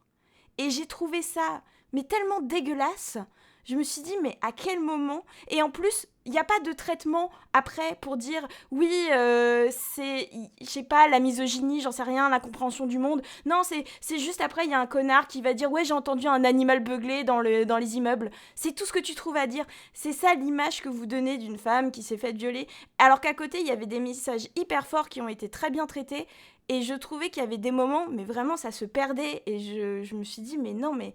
Et c'est ça qui a créé beaucoup de déception chez moi, parce que les messages étaient parfois bâclés et des fois pas aboutis, alors que c'est des messages très importants et tu sens que vraiment le réalisateur, son intention, c'est pas de dénigrer, par exemple, que de dire que le viol c'est cool. Non, non, au contraire, il veut pas dire ça. Mais par contre, il le fait passer très très mal, soyons honnêtes. Donc voilà, mais ça reste mon avis, je vais pas me faire que des copains, mais voilà. Non, mais par Hérisson, contre, tu l'as vu, toi? alors, je rebondis juste quelques secondes parce que tu parlais de la fin. Alors, on va bien évidemment pas en parler en détail, parce que c'est pas possible sans spoiler. Mais bah, tu l'as trouvé trop rapide, c'est ça qui Oui, t'a. trop Ouais, ouais, rapide et ouais, j'entends. Ouais. Et ce qui pour moi est le vrai problème de la fin, c'est le traitement du personnage de Ryo. Akira est très abouti pendant toute la série, et Ryo, tu passes complètement à côté. C'est pas un personnage sur lequel, par exemple, des flashbacks sur son enfance, etc., sur qui il est, je trouve que c'est beaucoup trop rapide. Pour qu'on s'attache vraiment à cette fin, pour que cette fin nous touche, moi c'est ça qui me manquait, pour que la fin me touche au plus profond de moi, et que je me dise vraiment, ah merde, j'ai les boules, il fallait pour moi qu'il y ait un passage beaucoup plus long sur qui est Ryo, ce qu'il a vécu, et pour que je m'attache à lui, pour que j'ai de Alors, l'empathie. je précise juste du coup que dans le manga, ça fait partie des choses qui m'ont, Oui. que j'ai relevé. C'est beaucoup plus développé, ça. Ouais. Oui, Ça, mon copain m'a dit en fait, et c'est ça qui m'a frustrée parce que je me suis dit, merde, pourquoi Netflix et pourquoi le réalisateur n'a pas fait juste prendre le parti d'enlever des scènes un peu trash qui servent à rien, parce que pour moi il y a plein de scènes qui servent à rien, juste qui sont là juste pour faire gore et faire du gore, et il y a plein de choses qui auraient pu être enlevées et créer suffisamment de temps pour le dédier à Ryo, et Bah, c'est c'est vrai ça que qui m'a un peu frustrée. pour aller un peu dans ton sens, et après je me tais, c'est que c'est vrai que la série, moi, c'est un de mes regrets. Je pense qu'elle aurait gagné parce qu'elle est très courte, hein, elle a 10 épisodes, Oui. hein, c'est très court. Elle aurait gagné à avoir un, deux, voire même 3 épisodes supplémentaires. Je pense que ça aurait été pour développer Ouais. certaines choses et tout ça. Bah, quitte à ne pas supprimer des scènes, au moins tu fais au moins 2 épisodes de plus, parce que souvent les épisodes Netflix, les séries Netflix, c'est 12 ou 13 épisodes, donc ça aurait été mieux peut-être de miser sur ces épisodes-là pour développer Rio et faire une fin qui vraiment a de l'impact et qui fait que tu chiales ta race, plutôt que moi qui étais là devant mon écran à me dire « Ok, c'est ça ?» Ben, je m'en doutais en fait, ok, merci, mais je m'attendais à mieux et j'arrivais pas à pleurer alors que mon copain me disait putain mais moi j'ai chialé quand j'ai vu la fin, mais oui mais moi ça me touche pas, alors qu'est-ce que tu veux que je fasse? Voilà. Donc bon, un peu compliqué. Et les autres, vous avez des choses à dire là-dessus? Moi, je vais rejoindre Discordia et Chernabog sur le personnage de Rio, qui m'a beaucoup hypé sur le début de la série et un peu déçu. Après, je tiens à préciser que je n'ai pas vu le dernier épisode parce que j'avais déjà été traumatisée par celui d'avant, dont on avait parlé de ce passage avec Chernabog. J'ai pas regardé la fin parce que c'est le genre de truc qui m'impacte un petit peu trop personnellement. Mais moi j'ai adoré le charme graphique, la façon pas commune de communiquer justement des messages et tout. J'ai pas souvenir du cri de l'âne. Après ça remonte à 1 ou 2 ans que je l'ai vu, donc C'est le personnage de Miko, je sais pas si tu vois. si C'est je vois le qui, personnage, mais j'arrive vraiment pas à revoir la scène. Ah, Voilà. tant pis. Après, je trouve qu'elle est quand même réussie. Je pense que c'est une bonne réussite. Mais c'est vrai que ça aurait manqué. Ça aurait gagné avec 1 ou 2 épisodes en plus. Et peut-être du trash en moins, parce que des fois, c'est vrai que c'est un peu too much.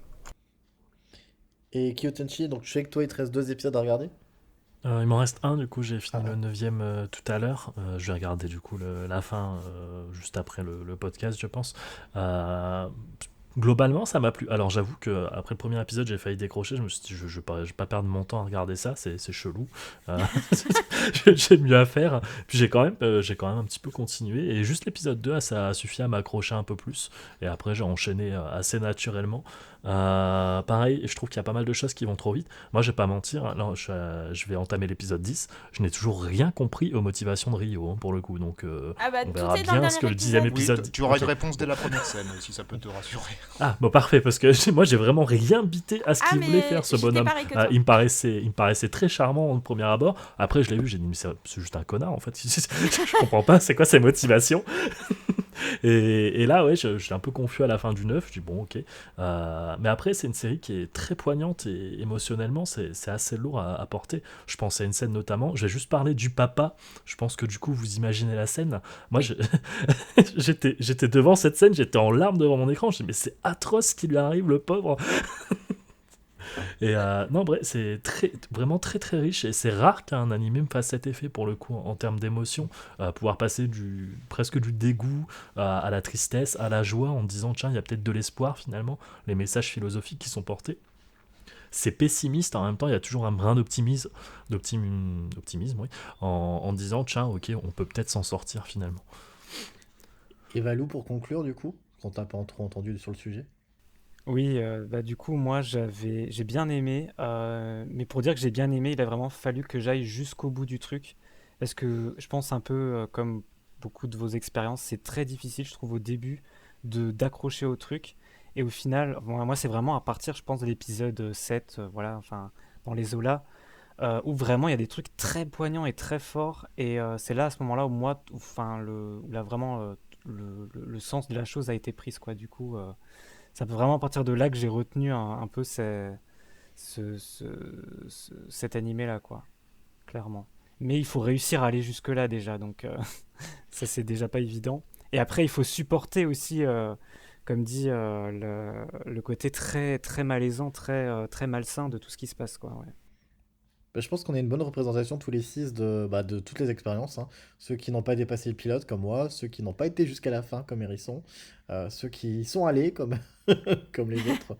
Et voilà, donc bon, en tout cas, je ne sais pas ce que les auditeurs en penseront, mais en tout cas, n'hésitez pas à nous faire des retours sur vos propres expériences, on sera ravis de les écouter.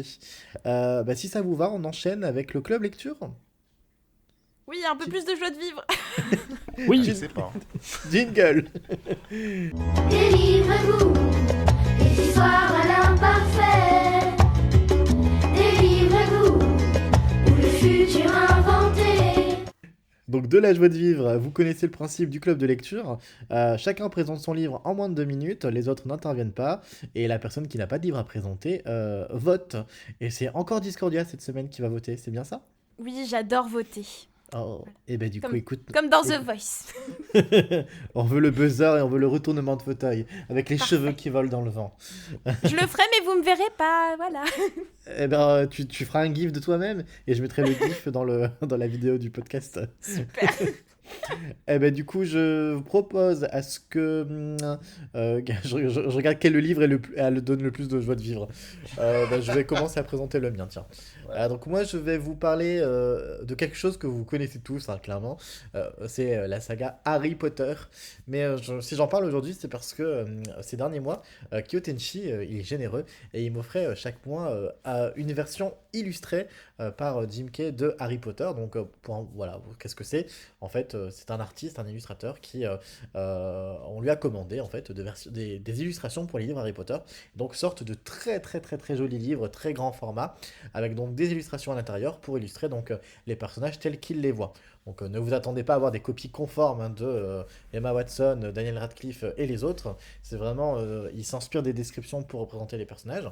Donc les livres sont à 40 € unité pour les 3 premiers, le 4e passe à 45 € et les 5, 6, 7 ne sont pas encore sortis parce que c'est Kyotinchi qui m'a appris ça. Le gars a fait un burn-out et une grosse dépression tellement le rythme de travail était intense. C'est bien ça, Kyotinchi? oui, effectivement. Ouais. Et du coup, il va facturer encore plus cher les livres suivants. Donc, du coup, je suis ravi. Exactement. Et donc, et alors, La saga Harry Potter, je vais pas revenir là-dessus, vous connaissez tous l'histoire du sorcier, avec la cicatrice, qui doit combattre celui dont on doit prononcer le nom, alias Voldemort. Il va à l'école Poudlard, il en prend la magie, il y a Hermione, il y a Ron, il y a tout ça, tout ça. Donc l'histoire, honnêtement, elle change pas, hein, c'est exactement la même histoire sur plusieurs tomes. Et vraiment, moi, ce qui m'a beaucoup plu dans cette relecture, parce que les livres, je les avais lus, mais vraiment 10 fois chacun, là, j'ai vraiment pris plaisir à les relire parce que les illustrations bah, m'imprégnaient d'une manière différente, différemment de mes premières lectures, différemment des livres. Et les illustrations sont vraiment jolies. Seul petit regret, il n'y en a pas assez à mon goût, mais bon, le gars a déjà fait une dépression juste avec celle qu'il a faite, donc j'imagine même pas s'il en avait fait d'autres. En plus de ça, le poids reste un petit peu. C'est pas un livre que je lisais dans le livre, dans le lit, pardon. C'est vraiment des livres que je lisais quand j'étais dans le fauteuil parce que bah, il faut le tenir et compagnie vu que ça a son poids. Je suis un peu frustré là que chaque mois j'en lisais un. Là, le 5, je sais pas, il sort à la fin de l'année, je crois. Et le 6 et 7, j'ose même pas imaginer. Donc, vraiment, en tout cas, je me rends compte que, encore une fois, à chaque fois que je me remets dans la lecture d'Harry Potter, je redécouvre, c'est un nouveau plaisir, c'est toujours un immense plaisir. J'ai beau les avoir lu 10, 15 fois, et ben Harry Potter, c'est vraiment, je pense, comme pour beaucoup d'entre nous, la saga littéraire qui m'a le plus transporté dans ma vie.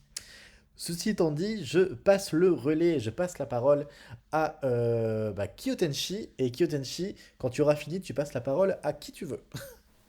Ok, on va rester dans la magie. Moi, je vais vous parler de Mashle. Donc, je vais changer un petit peu de registre cette fois-ci. En général, je vous parle de manga des années 90 ou 2000.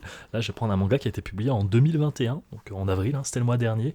En tout cas, en France, il a été publié en 2021. C'est édité par Kazé. Il y a les tomes 1 et 2 qui sont disponibles déjà et qui sont trouvables en librairie. Vous ne pourrez pas les louper parce qu'ils sont en tête de gondole partout, tellement le manga fonctionne bien. Et du coup, c'est Mashle. C'est un shonen, tout ce qu'il y a de plus classique, hein. Il réunit vraiment tous les ingrédients qui font que ça peut marcher sur. J'ai perdu le nom du magazine japonais là, qui recense tous les mangas chaque semaine, le Weekly Shonen Shonen Jump. Jump. Oui. On va y suivre les péripéties du coup de Marsh Burndead, pardon si j'ai massacré son nom. C'est un gars pas franchement malin, il est souvent à l'ouest, hein. Il passe son temps à faire de la muscu, à manger des choux à la crème. Ne demandez pas pourquoi cette précision, c'est l'auteur qui tient à foutre ça absolument partout. Le petit hic, par contre, c'est que Mash, il a aucune magie en lui. Et c'est une anomalie dans son monde parce que la magie, elle règne en maître partout.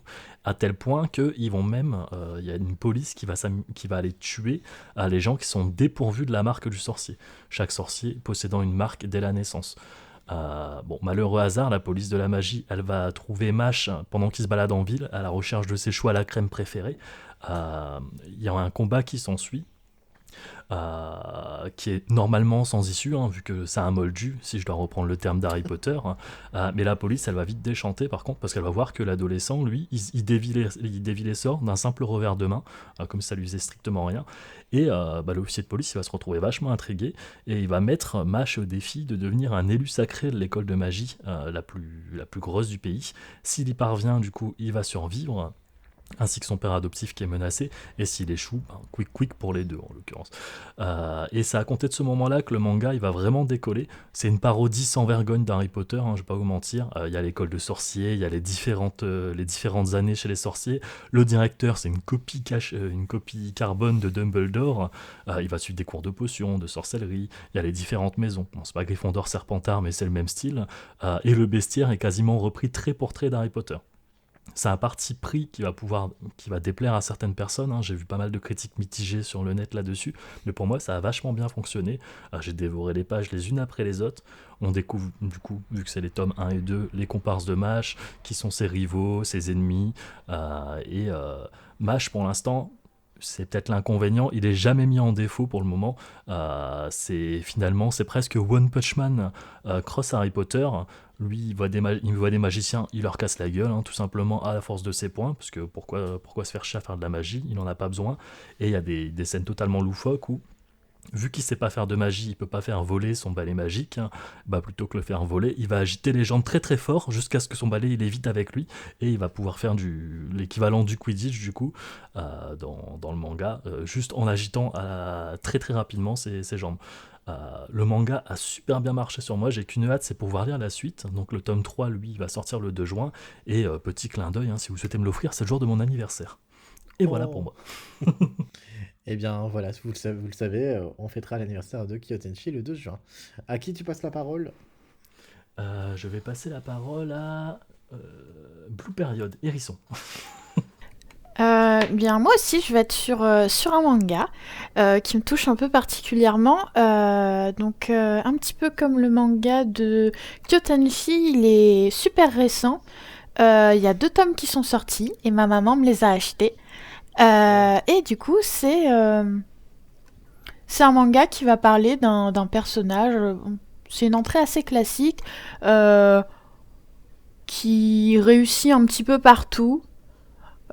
Qui fait un petit peu ce qu'on attend de lui et qui a pas trop de saveur dans sa vie. Sa maman lui met un petit peu de pression parce que il doit aller dans une université publique parce que il est dans une famille qui a peu de moyens. Et il vit un petit peu pas très bien cette pression. Donc il essaye de tout faire pour faire au mieux pour tout le monde. Et à un moment, dans un cours d'art plastique, il va prendre plaisir à dessiner, à faire une œuvre. Et ça passe un petit peu comme ça. Et puis, en fait, ça lui trotte en tête. Et il va se découvrir une véritable passion pour le dessin, parce que il avait dessiné un truc qui était sympa, et on lui a dit non, ça c'est pas ta vision, montre-nous ta vision à toi.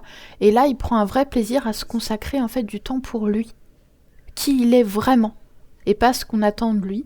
Et en fait, ça va lui ouvrir vraiment quelque chose, en fait, les études d'art, l'art plastique en général et tout, qui fait référence donc la période bleue qu'on peut connaître avec Yves Klein, le bleu Klein, les anthropomorphes et tout. Donc il y a plein de références très très chouettes pour ceux qui ont des connaissances en histoire de l'art. Et on va vraiment suivre son parcours parce qu'il est là, oh mais l'art ça gagne rien, un petit peu dans le stéréotype qu'on a. Et on va se pencher un petit peu sur les études d'art, comment on peut y entrer, comment ça se développe, parce qu'il y en a qui disent, tous ceux qui sont un petit peu dans ce domaine sont parfois un peu frustrés, ah c'est du talent. Bah non en fait. Le dessin, la peinture, c'est du travail avant d'être du talent, et on va explorer tout ça à travers ce personnage. C'est hyper touchant. C'est pas non plus trop moralisateur, il y a des teintes d'humour et tout, et moi j'ai vraiment adoré, et contrairement à beaucoup de mangas, j'ai pas lu le tome en 30 minutes, le premier tome. Il y a quand même pas mal de textes, donc c'est quelque chose qui dure un petit peu sur la lecture, donc très sympa. Voilà. Très bien, et à qui tu passes la parole? Je vais la passer à Valentin. Cool, merci. Alors, moi je vais vous parler de un manga aussi, un peu plus classique. Il s'agit de Black Butler. J'en parle ici un peu à l'occasion de la sortie du 30e tome, qui est du coup sorti en avril, il me semble. Black Butler, c'est un manga de Yana Toboso et des éditions Kana. Et pour rappeler un peu l'histoire, pour ceux qui ne connaissent pas, c'est en fait un jeune comte, Ciel Phantom Hive, qui, après la mort tragique de ses parents et après avoir été kidnappé et torturé, fait une sorte de pacte avec le diable, diable qui prendra la forme d'un majordome aux capacités surnaturelles, qui s'appelle Sébastien. Et en fait, l'action prend place au cœur de l'aristocratie anglaise durant l'ère victorienne, et on va suivre un peu, comme dans un polar, différentes affaires que le comte et son majordome vont devoir élucider. Et c'est assez prenant. Il y a plein d'ambiances très différentes selon les arcs. Il y a un mélange, je trouve, qui est très efficace entre l'humour, l'action, le mystère, mais aussi le drame. Et tout a vraiment un trait graphique que je trouve très beau, très propre, très noir et très élégant en fait, à l'image vraiment de cet univers-là. Et il y a aussi des adaptations animées qui me semblent sont sur Netflix aussi, et que je conseille, qui sont vraiment sont vraiment très beaux, je trouve. Et voilà, et j'ai hâte que la suite soit adaptée aussi en animé, parce que ça fait longtemps qu'on attend la suite. Et bien du coup, la parole revient au dernier de la bande, celui qui choisit en dernier, comme à l'école quand on jouait à la balle aux prisonniers, Chernabog. Oui, alors bon, j'annonce tout de suite, c'est pas pour vous redonner la joie de vivre, mais alors on reste sur les mangas, oui et non. En fait, donc voilà, je vais vous parler de Berserk à l'encre des ténèbres par Quentin Boéton, alias Alt 236. Alors, je fais tout de suite une parenthèse. Alors, c'était pas prévu, mais voilà. Donc, Berserk est un manga très connu, qui a été créé par un monsieur qui s'appelle Kentaro Miura et qui nous a fait la très mauvaise blague de mourir tout récemment, à l'âge de 54 ans, si je dis pas de bêtises. Et quand j'ai appris ça, pour moi, ça a été un coup de massue. Parce que Berserk est un manga qui n'est toujours pas achevé à l'heure actuelle et qui ne sera peut-être jamais. Il y a des rumeurs comme quoi son assistant va peut-être s'en occuper, on ne sait pas trop encore, mais bref, ça a été une nouvelle assez terrible parce que pour moi, Berserk est un manga génial, le dessin est à tomber par terre et Kentaro Miura était un génie. Voilà. Bref, donc et il fallait bien un livre pour en parler. Donc Berserk à l'encre des ténèbres, donc un livre de 200 pages consacré à ce manga qui revient en détail sur sa genèse, sur toutes les influences, que ce soit picturales, cinématographiques ou même historiques des fois. Et c'est très très bien écrit. Alors Alt 236 à la base, il faisait des vidéos YouTube, enfin il fait toujours d'ailleurs des vidéos YouTube.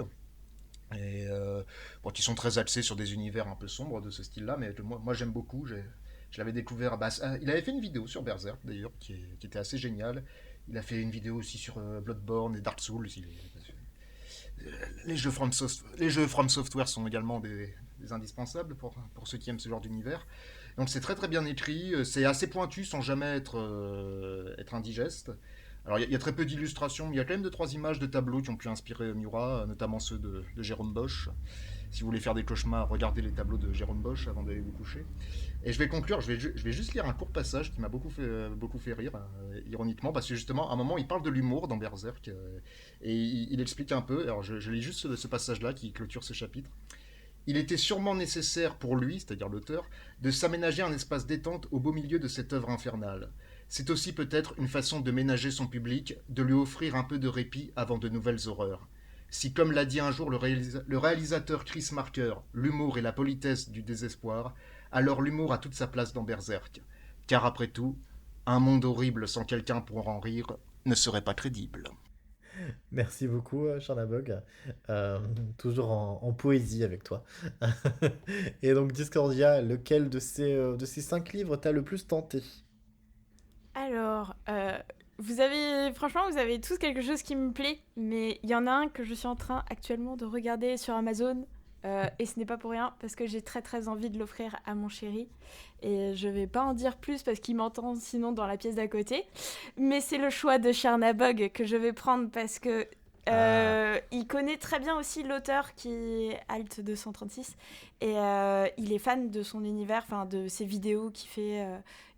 C'est un gars, un créateur vraiment très ouf. Pour avoir vu des vidéos de lui, c'est hyper propre sa manière de raconter et je sais que les deux réunis, ça va lui plaire. Donc je suis actuellement en train de l'acheter sur Amazon. Et puis, à quel prix? Voilà. Il n'a pas donné le prix, Nicolas. Là, il y a marqué relié 24,90 € et sinon, on peut l'acheter en dématérialisé, donc en numérique. Voilà, si ça vous intéresse. C'est chez Third Edition, qui est un éditeur très sympathique. Par contre, j'ai l'impression qu'il est en rupture de stock parce que sur la Fnac, il était stock épuisé. Et là, il n'y a que sur Amazon et il y a marqué qu'il est livré sous 1 ou 2 mois. Voilà. Ah oui, oula, ah oui. Il y a marqué ça. Je pense que le décès peut-être de l'auteur a... Ça va, ils vont peut-être le rééditer du coup, ouais, c'est bien possible. Ouais, là j'ai livraison gratuite entre le 16 juin et le 19 juillet, ce qui est très très large. Donc voilà. Surtout pour Amazon. Il est en stock, sur Third Edition directement Discordia si tu veux. Ok, vas-y, c'est bon, merci. Et ben c'est sur cela qu'on va conclure le club de lecture pour la toute dernière rubrique catégorie de... non, je peux pas donner mon anecdote. T'as pas donné quoi? Je peux pas donner mon anecdote. T'as une anecdote? Oui, le fait que j'aurais dû lire Black Butler, hein, mais que Aldric a fait la bêtise de m'acheter Black Clover. Ah oui, je me souviens. Oui, j'avais entendu ça aussi. D'ailleurs, je trouve que Black Clover, ça ressemble vraiment à l'histoire que tu as présentée, Kyotanchi. Je ne sais pas, je ne l'ai toujours pas lu, du coup j'étais tellement dégoûté que j'ai toujours pas pris le temps En de vrai, lire ça un tome. te plairait, c'est un monde où tout le monde utilise la magie et le héros, il a pas de pouvoir. Il est hyper balèze. Et franchement, c'est même délire. Ah bah j'irai jeter je vais lire ça ce soir, du coup, je pense. T'en as au moins 4 des tomes. Tu me diras ce que t'en as pensé. Mais il en parlera à la prochaine émission, voilà. Donc, Certainement. ceci étant dit, je conclus le club de lecture et je lance le jingle du monde numérique.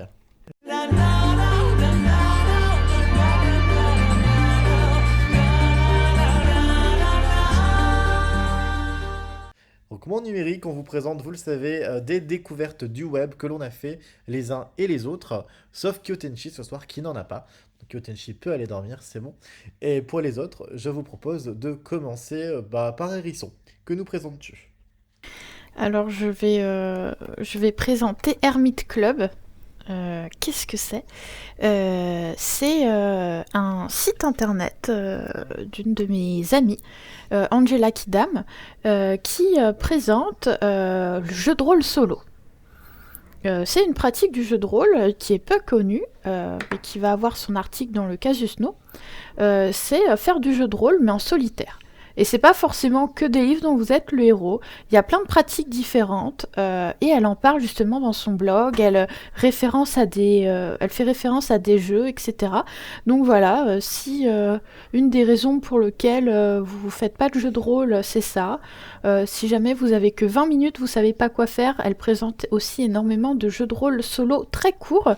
Donc voilà, si vous avez envie de vous faire un petit kiff sur 20 minutes, je vous conseille de lire ces petites rubriques sur les jeux de rôle solo. Merci. Vous connaissiez les... Bah non, vous connaissiez peut-être pas du coup les autres. Pas Bon, du bah oui. tout. Non. Mais Bah, ça peut être très cool, en effet. Bah non, vous connaissez. Bah Discordia, tu gardes la parole. Tu nous parles de quoi? Ah, et ben, je vais rester dans le même univers que Hérisson, mais en même temps, je pense que Hérisson et moi, on se rejoint bien sur quelque chose, c'est le jeu de rôle. Et je me sens obligée de vous présenter cette émission, parce que comme ça, c'est fait. Après, je vous en parle plus comme ça. C'est Game of Roll, et c'est une émission, enfin, ouais, je vais appeler ça une émission, une série, si vous voulez, sinon, qui se passe sur Twitch, qui est animé par l'excellent Fibre Tigre, qui est donc le maître du jeu de cette histoire, de cette épopée extraordinaire. Et c'est un maître du jeu juste sublime, qui a une narration dingue et une improvisation à toute épreuve, parce que il a des joueurs quand même qui sont assez inventifs dans leur manière de résoudre certains problèmes. Et donc, il vous transporte dans l'univers d'Aria au cours de sessions qui durent 3 heures en général et qui sont donc diffusées en direct sur Twitch. Et l'univers d'Aria, c'est un univers plutôt médiéval fantastique assez commun. La magie n'a pas les mêmes règles que dans les donjons et dragons classiques, mais voilà, il y a quand même des éléments qu'on retrouve assez régulièrement dans la pop culture, ou dans certaines légendes même qui existent dans notre monde. Donc voilà, vous ne serez pas perdu en regardant Game of Roll. Et donc vous suivez l'aventure de 4 joueurs qui ont diverses backgrounds, diverses histoires personnelles plus ou moins glorieuses, et qui sont donc amenés à collaborer pour vivre une aventure exceptionnelle et sauver le monde pour la plupart du temps, mais ils vont passer évidemment par des aventures un peu moins glorieuses que juste sauver une princesse. Des fois ils vont devoir voler, mentir, truander, mais bon, en même temps ce ne sont pas de vrais héros évidemment, donc c'est assez rocambolesque et très très amusant à suivre. Et pour ceux qui ont un peu la flemme de jouer eux-mêmes au jeu de rôle et qui veulent juste comprendre un peu comment ça fonctionne et s'initier à ce que c'est de devoir RP un personnage, d'avoir ou même pour quelqu'un qui veut maîtriser des parties, je vous conseille vraiment de regarder cette émission qui est donc diffusée sur la chaîne de Mister MV qui un peu produit cette émission de Fibre Tigre, et il en est joueur justement, donc Mister MV c'est quand même un streamer assez connu pour ceux qui sont habitués de Twitch, et donc Fibre anime ses parties tous les mercredis à 20h, et c'est la saison 5 pardon, en ce moment qui est diffusée. Avant, les premières saisons étaient diffusées sur le stream, qui est donc une autre chaîne Twitch, et par contre si vous voulez les revoir, elles sont disponibles, les premières saisons, vu que c'est les mêmes joueurs qu'il y a dans la saison actuelle. Il y a 3 joueurs qui viennent des premières saisons. Si vous voulez voir un peu l'histoire, de Game of Thrones et de Arya en général, vous pouvez revoir les premières saisons sur Spotify et YouTube et d'autres plateformes, j'imagine, mais n'hésitez pas à taper Game of Thrones sur vos plateformes habituelles de podcast. C'est vraiment, ça s'écoute tout seul, hein. Donc si vous êtes au bureau et que vous vous faites un peu chier à trier des papiers, n'hésitez pas, laissez-vous emmener par Game of Thrones et Fibre Tigre qui sera vous amuser. Mais après, si vous voulez juste découvrir la dernière saison, donc la saison 5 sur la chaîne de Mister MV, vous avez sûrement tous ces replays qui sont disponibles sur Twitch et sur YouTube. Et c'est une histoire totalement différente. Enfin, il y a forcément des références qui sont faites en cours de partie, des petites private jokes relatives aux saisons précédentes. Mais voilà, vous pouvez suivre la nouvelle saison sans regarder les précédentes, ce n'est pas un problème. Voilà. Très bien. Merci beaucoup, Discordia. Qui s'ennuie au bureau à trier des papiers? Valou, Charnabog? Non, ni l'un ni l'autre. Comme tu veux. Personne n'est au bureau. Bon, Valou, tu vas t'ennuyer et tu vas nous raconter de quoi toi tu vas parler dans le monde numérique. Parce que je ne sais même pas épeler ton mot. Ah oui, c'est normal. En fait, j'ai parlé d'une chaîne YouTube qui se prononce trans et qui parle en fait de Pokémon autrement. C'est comme ça que la chaîne se définit. Et Pourquoi il y a en fait, un ils X font à la place du A? Comment? Pourquoi il y a un X à la place du A?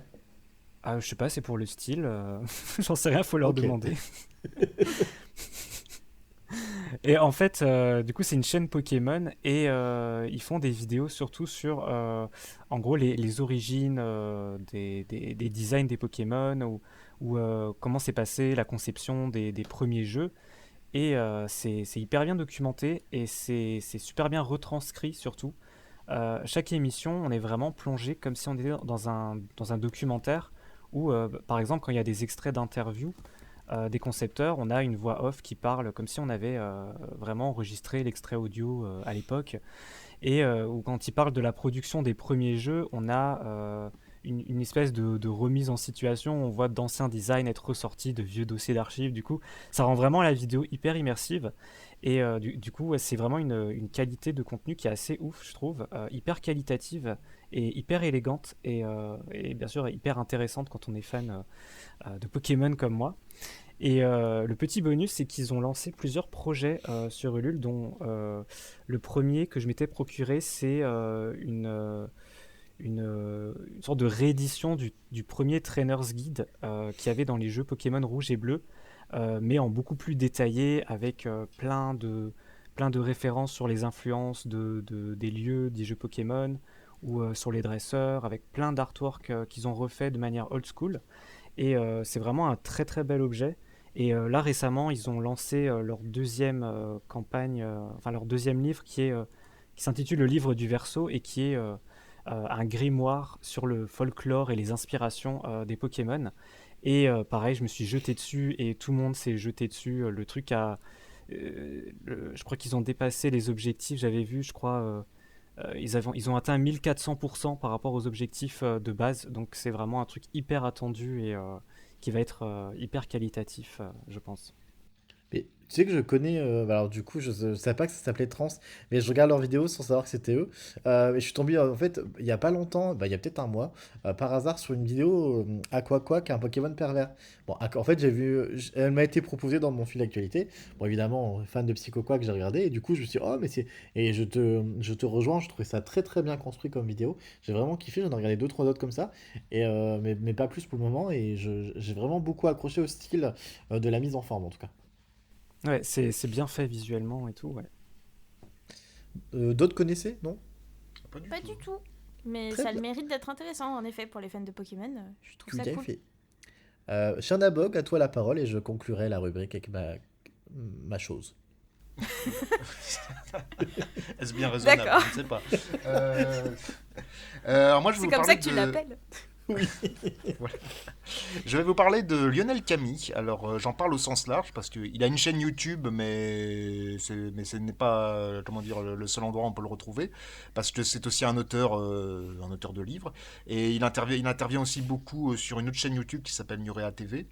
Et en fait, donc, alors, qui est ce monsieur? C'est quelqu'un qui s'est un peu spécialisé dans toutes les histoires de disparition, d'énigmes irrésolues, des histoires vraies. Hein. On ne parle pas du tout de récits fantastiques, hein, même si il en est à l'évidence très fan, parce que ça lui arrive aussi de faire des vidéos en parlant des films fantastiques ou d'horreur. Et voilà, du coup, il a sorti plusieurs bouquins sur les disparus. C'est toute une série. Et aussi plusieurs vidéos. Alors, sur sa chaîne YouTube, les vidéos sont en général, quoique ça dépend, mais sont en général plutôt courtes. Quand il intervient sur Nurea TV, parfois ça peut durer 1, 2, voire 3 heures. Alors ça peut faire flipper, au sens figuré du terme. Mais moi je trouve que c'est quelqu'un de vraiment passionnant quand il parle. Il s'exprime vraiment très bien, bah, on sent l'auteur. Hein. Et puis il a une voix de conteur. Il a quelque chose d'hypnotique, j'ai envie de dire.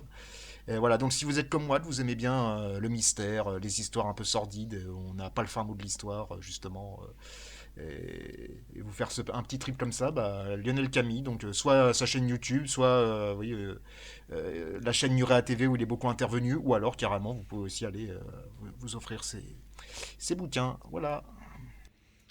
Bah, c'est noté, merci à toi. Bah, moi, pour conclure, je vais vous parler d'une chaîne YouTube qui s'appelle Dharma Station 7. Ça vous fait penser à quoi si je dis Dharma Station 7? Lost. Ah bon? Oui, oui, Lost. Euh, donc oui, c'est une chaîne YouTube consacrée à Lost qui est tenue par Didi Chandouidoui que Discordia adore. Je l'ai Ah pensé il y a oui, pas longtemps. d'accord, ok, merci. Ça balance les dossiers, merci Ça balance Eldrick. les Hein. dossiers. Donc Didi Chandouidoui, tout le monde le connaît, hein, il a sa propre chaîne YouTube, mais il a une chaîne YouTube annexe, donc un peu moins connue et populaire, plus confidentielle, donc Dharma Station 7, où il décrypte en long, en large, en travers et dans tous les sens du terme la série Lost. Clairement, si vous me connaissez un peu ou pas, bah du coup vous le saurez, Lost c'est ma série préférée absolue. C'est vraiment la série que j'ai vue mais des dizaines de fois. Il me faut un visionnage par an en général. Je la connais sur le bout des doigts. Je suis en amour avec chacun des personnages, avec chacun des épisodes. Je suis mais passionné de cette série vraiment au plus haut point. Et donc il y a quelques temps déjà, donc il y a 3 ans, parce que c'était au moment où j'arrivais à Bordeaux, donc Didi Chandouidoui a lancé Station 7. Et quand j'ai vu ça, j'étais oh my god, c'était trop bien! Alors les vidéos elles sortent pas forcément de manière régulière, et à un moment ils vont en sortir une par semaine pendant 3 mois, après il n'y en aura plus pendant 6 mois, 8 mois. Mais chaque vidéo en fait va revenir. On a une vidéo par exemple sur les mystères de Desmond, l'un des personnages, sur du coup les coulisses de la création de chaque saison, pourquoi il y a eu telle et telle chose, sur les produits dérivés, sur certains personnages emblématiques ou alors secrets, mystérieux. Voilà, enfin il y a vraiment sur la science dans Lost, sur le destin de John Locke, enfin vraiment il y a vraiment beaucoup de choses à aborder et ça moi m'a permis de revivre encore et encore la série et de replonger dans la série et de redécouvrir des choses sur la série parce que je suis vraiment quelqu'un qui a lu énormément d'articles et tous les magazines, les livres possibles. Moi j'étais le gars qui regardait à l'époque Lost de manière simultanée avec la version télé américaine. Enfin voilà, le lendemain j'étais en train de télécharger mon épisode. J'allais ensuite sur les forums pour théoriser parce que Lost, pour moi, c'était vraiment l'événement série de la période 2000-2010. C'était vraiment, voilà, c'était un énorme succès. Et Station 7, bah, franchement, je ne peux que, si vous aimez Lost, ou si vous connaissez Lost, je peux que vous le conseiller. Et puis voilà. Il y a d'autres fans de Lost parmi vous? Oui. Ben, j'ai repris la série avec mon chéri qui ne l'avait jamais vue et vu que bah, moi j'avais vraiment oublié la première saison, bah, on a repris là il y a pas longtemps. Et c'est vrai que c'est cool de se replonger dans cet univers. Donc merci de ne pas avoir spoilé Aldric. Vous en êtes où? Quelle saison? Bah saison 1, voilà. Ok. On avance lentement mais sûrement. Mais ouais. Et Valou, t'es fan aussi? Ouais, mais pareil, ça fait longtemps que j'ai plus revu, donc à l'occasion, j'aimerais bien tous me les refaire, ouais. Eh ben, c'est sur Disney+, sur Prime Video, vous avez l'embarras du choix, on peut pas vous dire que la série n'est pas disponible. C'est 6 saisons de pur bonheur, et n'en déplaise aux détracteurs, ouais, la fin, nanana. Non, la fin, elle est correcte, elle est bien. Moi, je suis team, la fin, elle est l'une des meilleures fins de toutes les séries, et elle est cohérente. Voilà, tout ce que j'ai à dire. Alors par contre Aldric, je te remercie pas parce que tu m'as corrompu pour revoir Lost parce que c'est un peu toi qui m'a remis sur le fil de Lost et tu m'as aussi corrompu pour me relancer dans Once Upon a Time. Ce qui fait que maintenant j'ai 2 séries hyper longues à tout regarder et c'est par ta faute. Donc voilà, mais en soi c'est super cool et je suis trop contente. Voilà. Ah bah, alors c'est drôle si tu regardes les 2 séries parce que l'univers est très partagé. Alors je sais pas si t'as vu ma vidéo que j'ai fait sur YouTube sur Once Upon a Time, mais en fait c'est les mêmes créateurs et du coup il y a énormément c'est le même univers. La compagnie Oceanic Airlines c'est dans les 2, les barres de chocolat, les groupes enfin tout ce qui a été créé pour Lost, toutes les choses qui ont été créées pour la série de Lost sont dans Once Upon a Time. C'est vraiment un univers commun. Oh trop marrant. Et grosse private, voilà, blague, t'as pas moins, au minimum 16 acteurs qui sont dans les 2 séries et qui jouent du coup des personnages différents. Mais voilà, Regina, qui est la méchante reine, joue dans la fin de la saison 3 de Lost. Celle qui va jouer Belle et la Belle et la Bête, c'est Claire de Lost.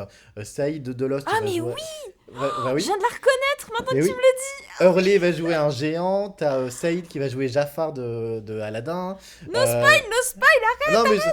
Non, mais voilà, et tu verras, et en fait, si tu regardes les 2 séries en même temps, je pense que tu vas te faire des « Oh mon Dieu, il est là !» Ah, mais c'est trop bien. Bah, je regarderai ta vidéo YouTube pour pas avoir trop de spoil. Je la regarderai plus tard quand j'aurai avancé dans les 2 séries, mais c'est génial. J'adore la fun fact, elle est énorme. Mais voilà, mais en tout cas, voilà, tout et tous les chiffres, voilà, tout est lié et les 2 séries sont intimement liées. Bon voilà, vous avez 2 séries à regarder les gens, voilà. Ça va, Kyotenshi, il a regardé Lost avec moi et on est en train de regarder Once Upon a Time ensemble. C'est bon, mission faite, convaincu, corrompu. Du coup, Kyotenshi, je vais te laisser conclure l'émission si t'as envie. Je ne sais pas faire ça, moi. Moi j'ai une idée. Ah, vas-y, Hérisson. Vous êtes quelle maison de Harry Potter ? Serre d'Aigle. Ouais, moi je crois aussi que j'avais fait le site sur le site Potterhead, j'avais fait le test et je crois que je suis Serpentard, les amis, c'est ça. Oh, bouf. Et les autres là là. Attendez, je devine. Aussi. Valou, c'est un pouf souffle. Ah non, Gryffondor. Oh, tu vois, il est courageux et altruiste. Bon, il est loyal et Je gentil. me voyais aussi pouf souffle en vrai. Hein. Ah non, mais il est loyal et gentil. Alors, par contre, Kyotenshi, sans surprise, c'est un Serpentard pour moi. Oui, c'est ça. Ah, voilà. Mais Chanabok, j'hésite entre Serre d'Aigle et Serpentard. Je crois que j'étais pas allé jusqu'au bout du truc, ça m'a gonflé. Bon, tu serais qui si dans tu ton devais choisir cœur, ouais, voilà. J'en sais rien, honnêtement. L'abandon total de Charles. L'abandon, c'est un moldu. Oui, voilà, il est tiens, pas dans bonne les idée, maisons. bonne idée. Non, c'est Dobby, tu sais. Oui, c'est l'elfe de maison. Je suis On va l'elfe le de libérer. maison, j'ai besoin d'une chaussette. Hérisson, du coup, t'es qui? Bah moi j'ai pas fait celui de Potterhead, mais quand j'en fais, je suis un peu le cul entre 2 chaises sur Serre d'Aigle et Gryffondor. Oh, je te vois bien Gryffondor, toi t'es le genre à être Gryffondor. Ouais, mais moi je suis Luna Lovegood dans mon cœur et dans ma vie. Bah attends, t'as dit Serre d'Aigle. Bah oui, bah elle est chez Serre d'Aigle, Luna Lovegood. Ah oui? Ah c'est vrai, pardon. Relis tes classiques, hein. Oui, bah j'ai pas acheté la version illustrée d'Harry Potter, hein, Eh bah tu devrais. Et ben du coup c'est sur Harry Potter qu'on va vous quitter, donc et ben voilà, je vous dis à très bientôt les amis. Leviosa. Allez, chacun dit au revoir avec un sort d'Harry Potter. Celui qui me sort un Avada Kedavra. Non, personne veut me sortir un sort d'Harry Potter. Et ben Randoloris, mais c'est pas terrible. Alomora sinon. Lumos. Tiens, voilà, je m'en souviens. Celui-là. Ah, et les autres, Valou? Putain, vous les avez tous dit là, je sais plus. Grave, moi j'en ai oui, plus après. Wingardium Leviosa. Non, pas Leviosa. Leviosa. Allez, Spectropatronum. Allez. À très bientôt. Bonne fin de soirée à tout le monde. Bonne Salut. soirée. À bientôt. À bientôt. Salut.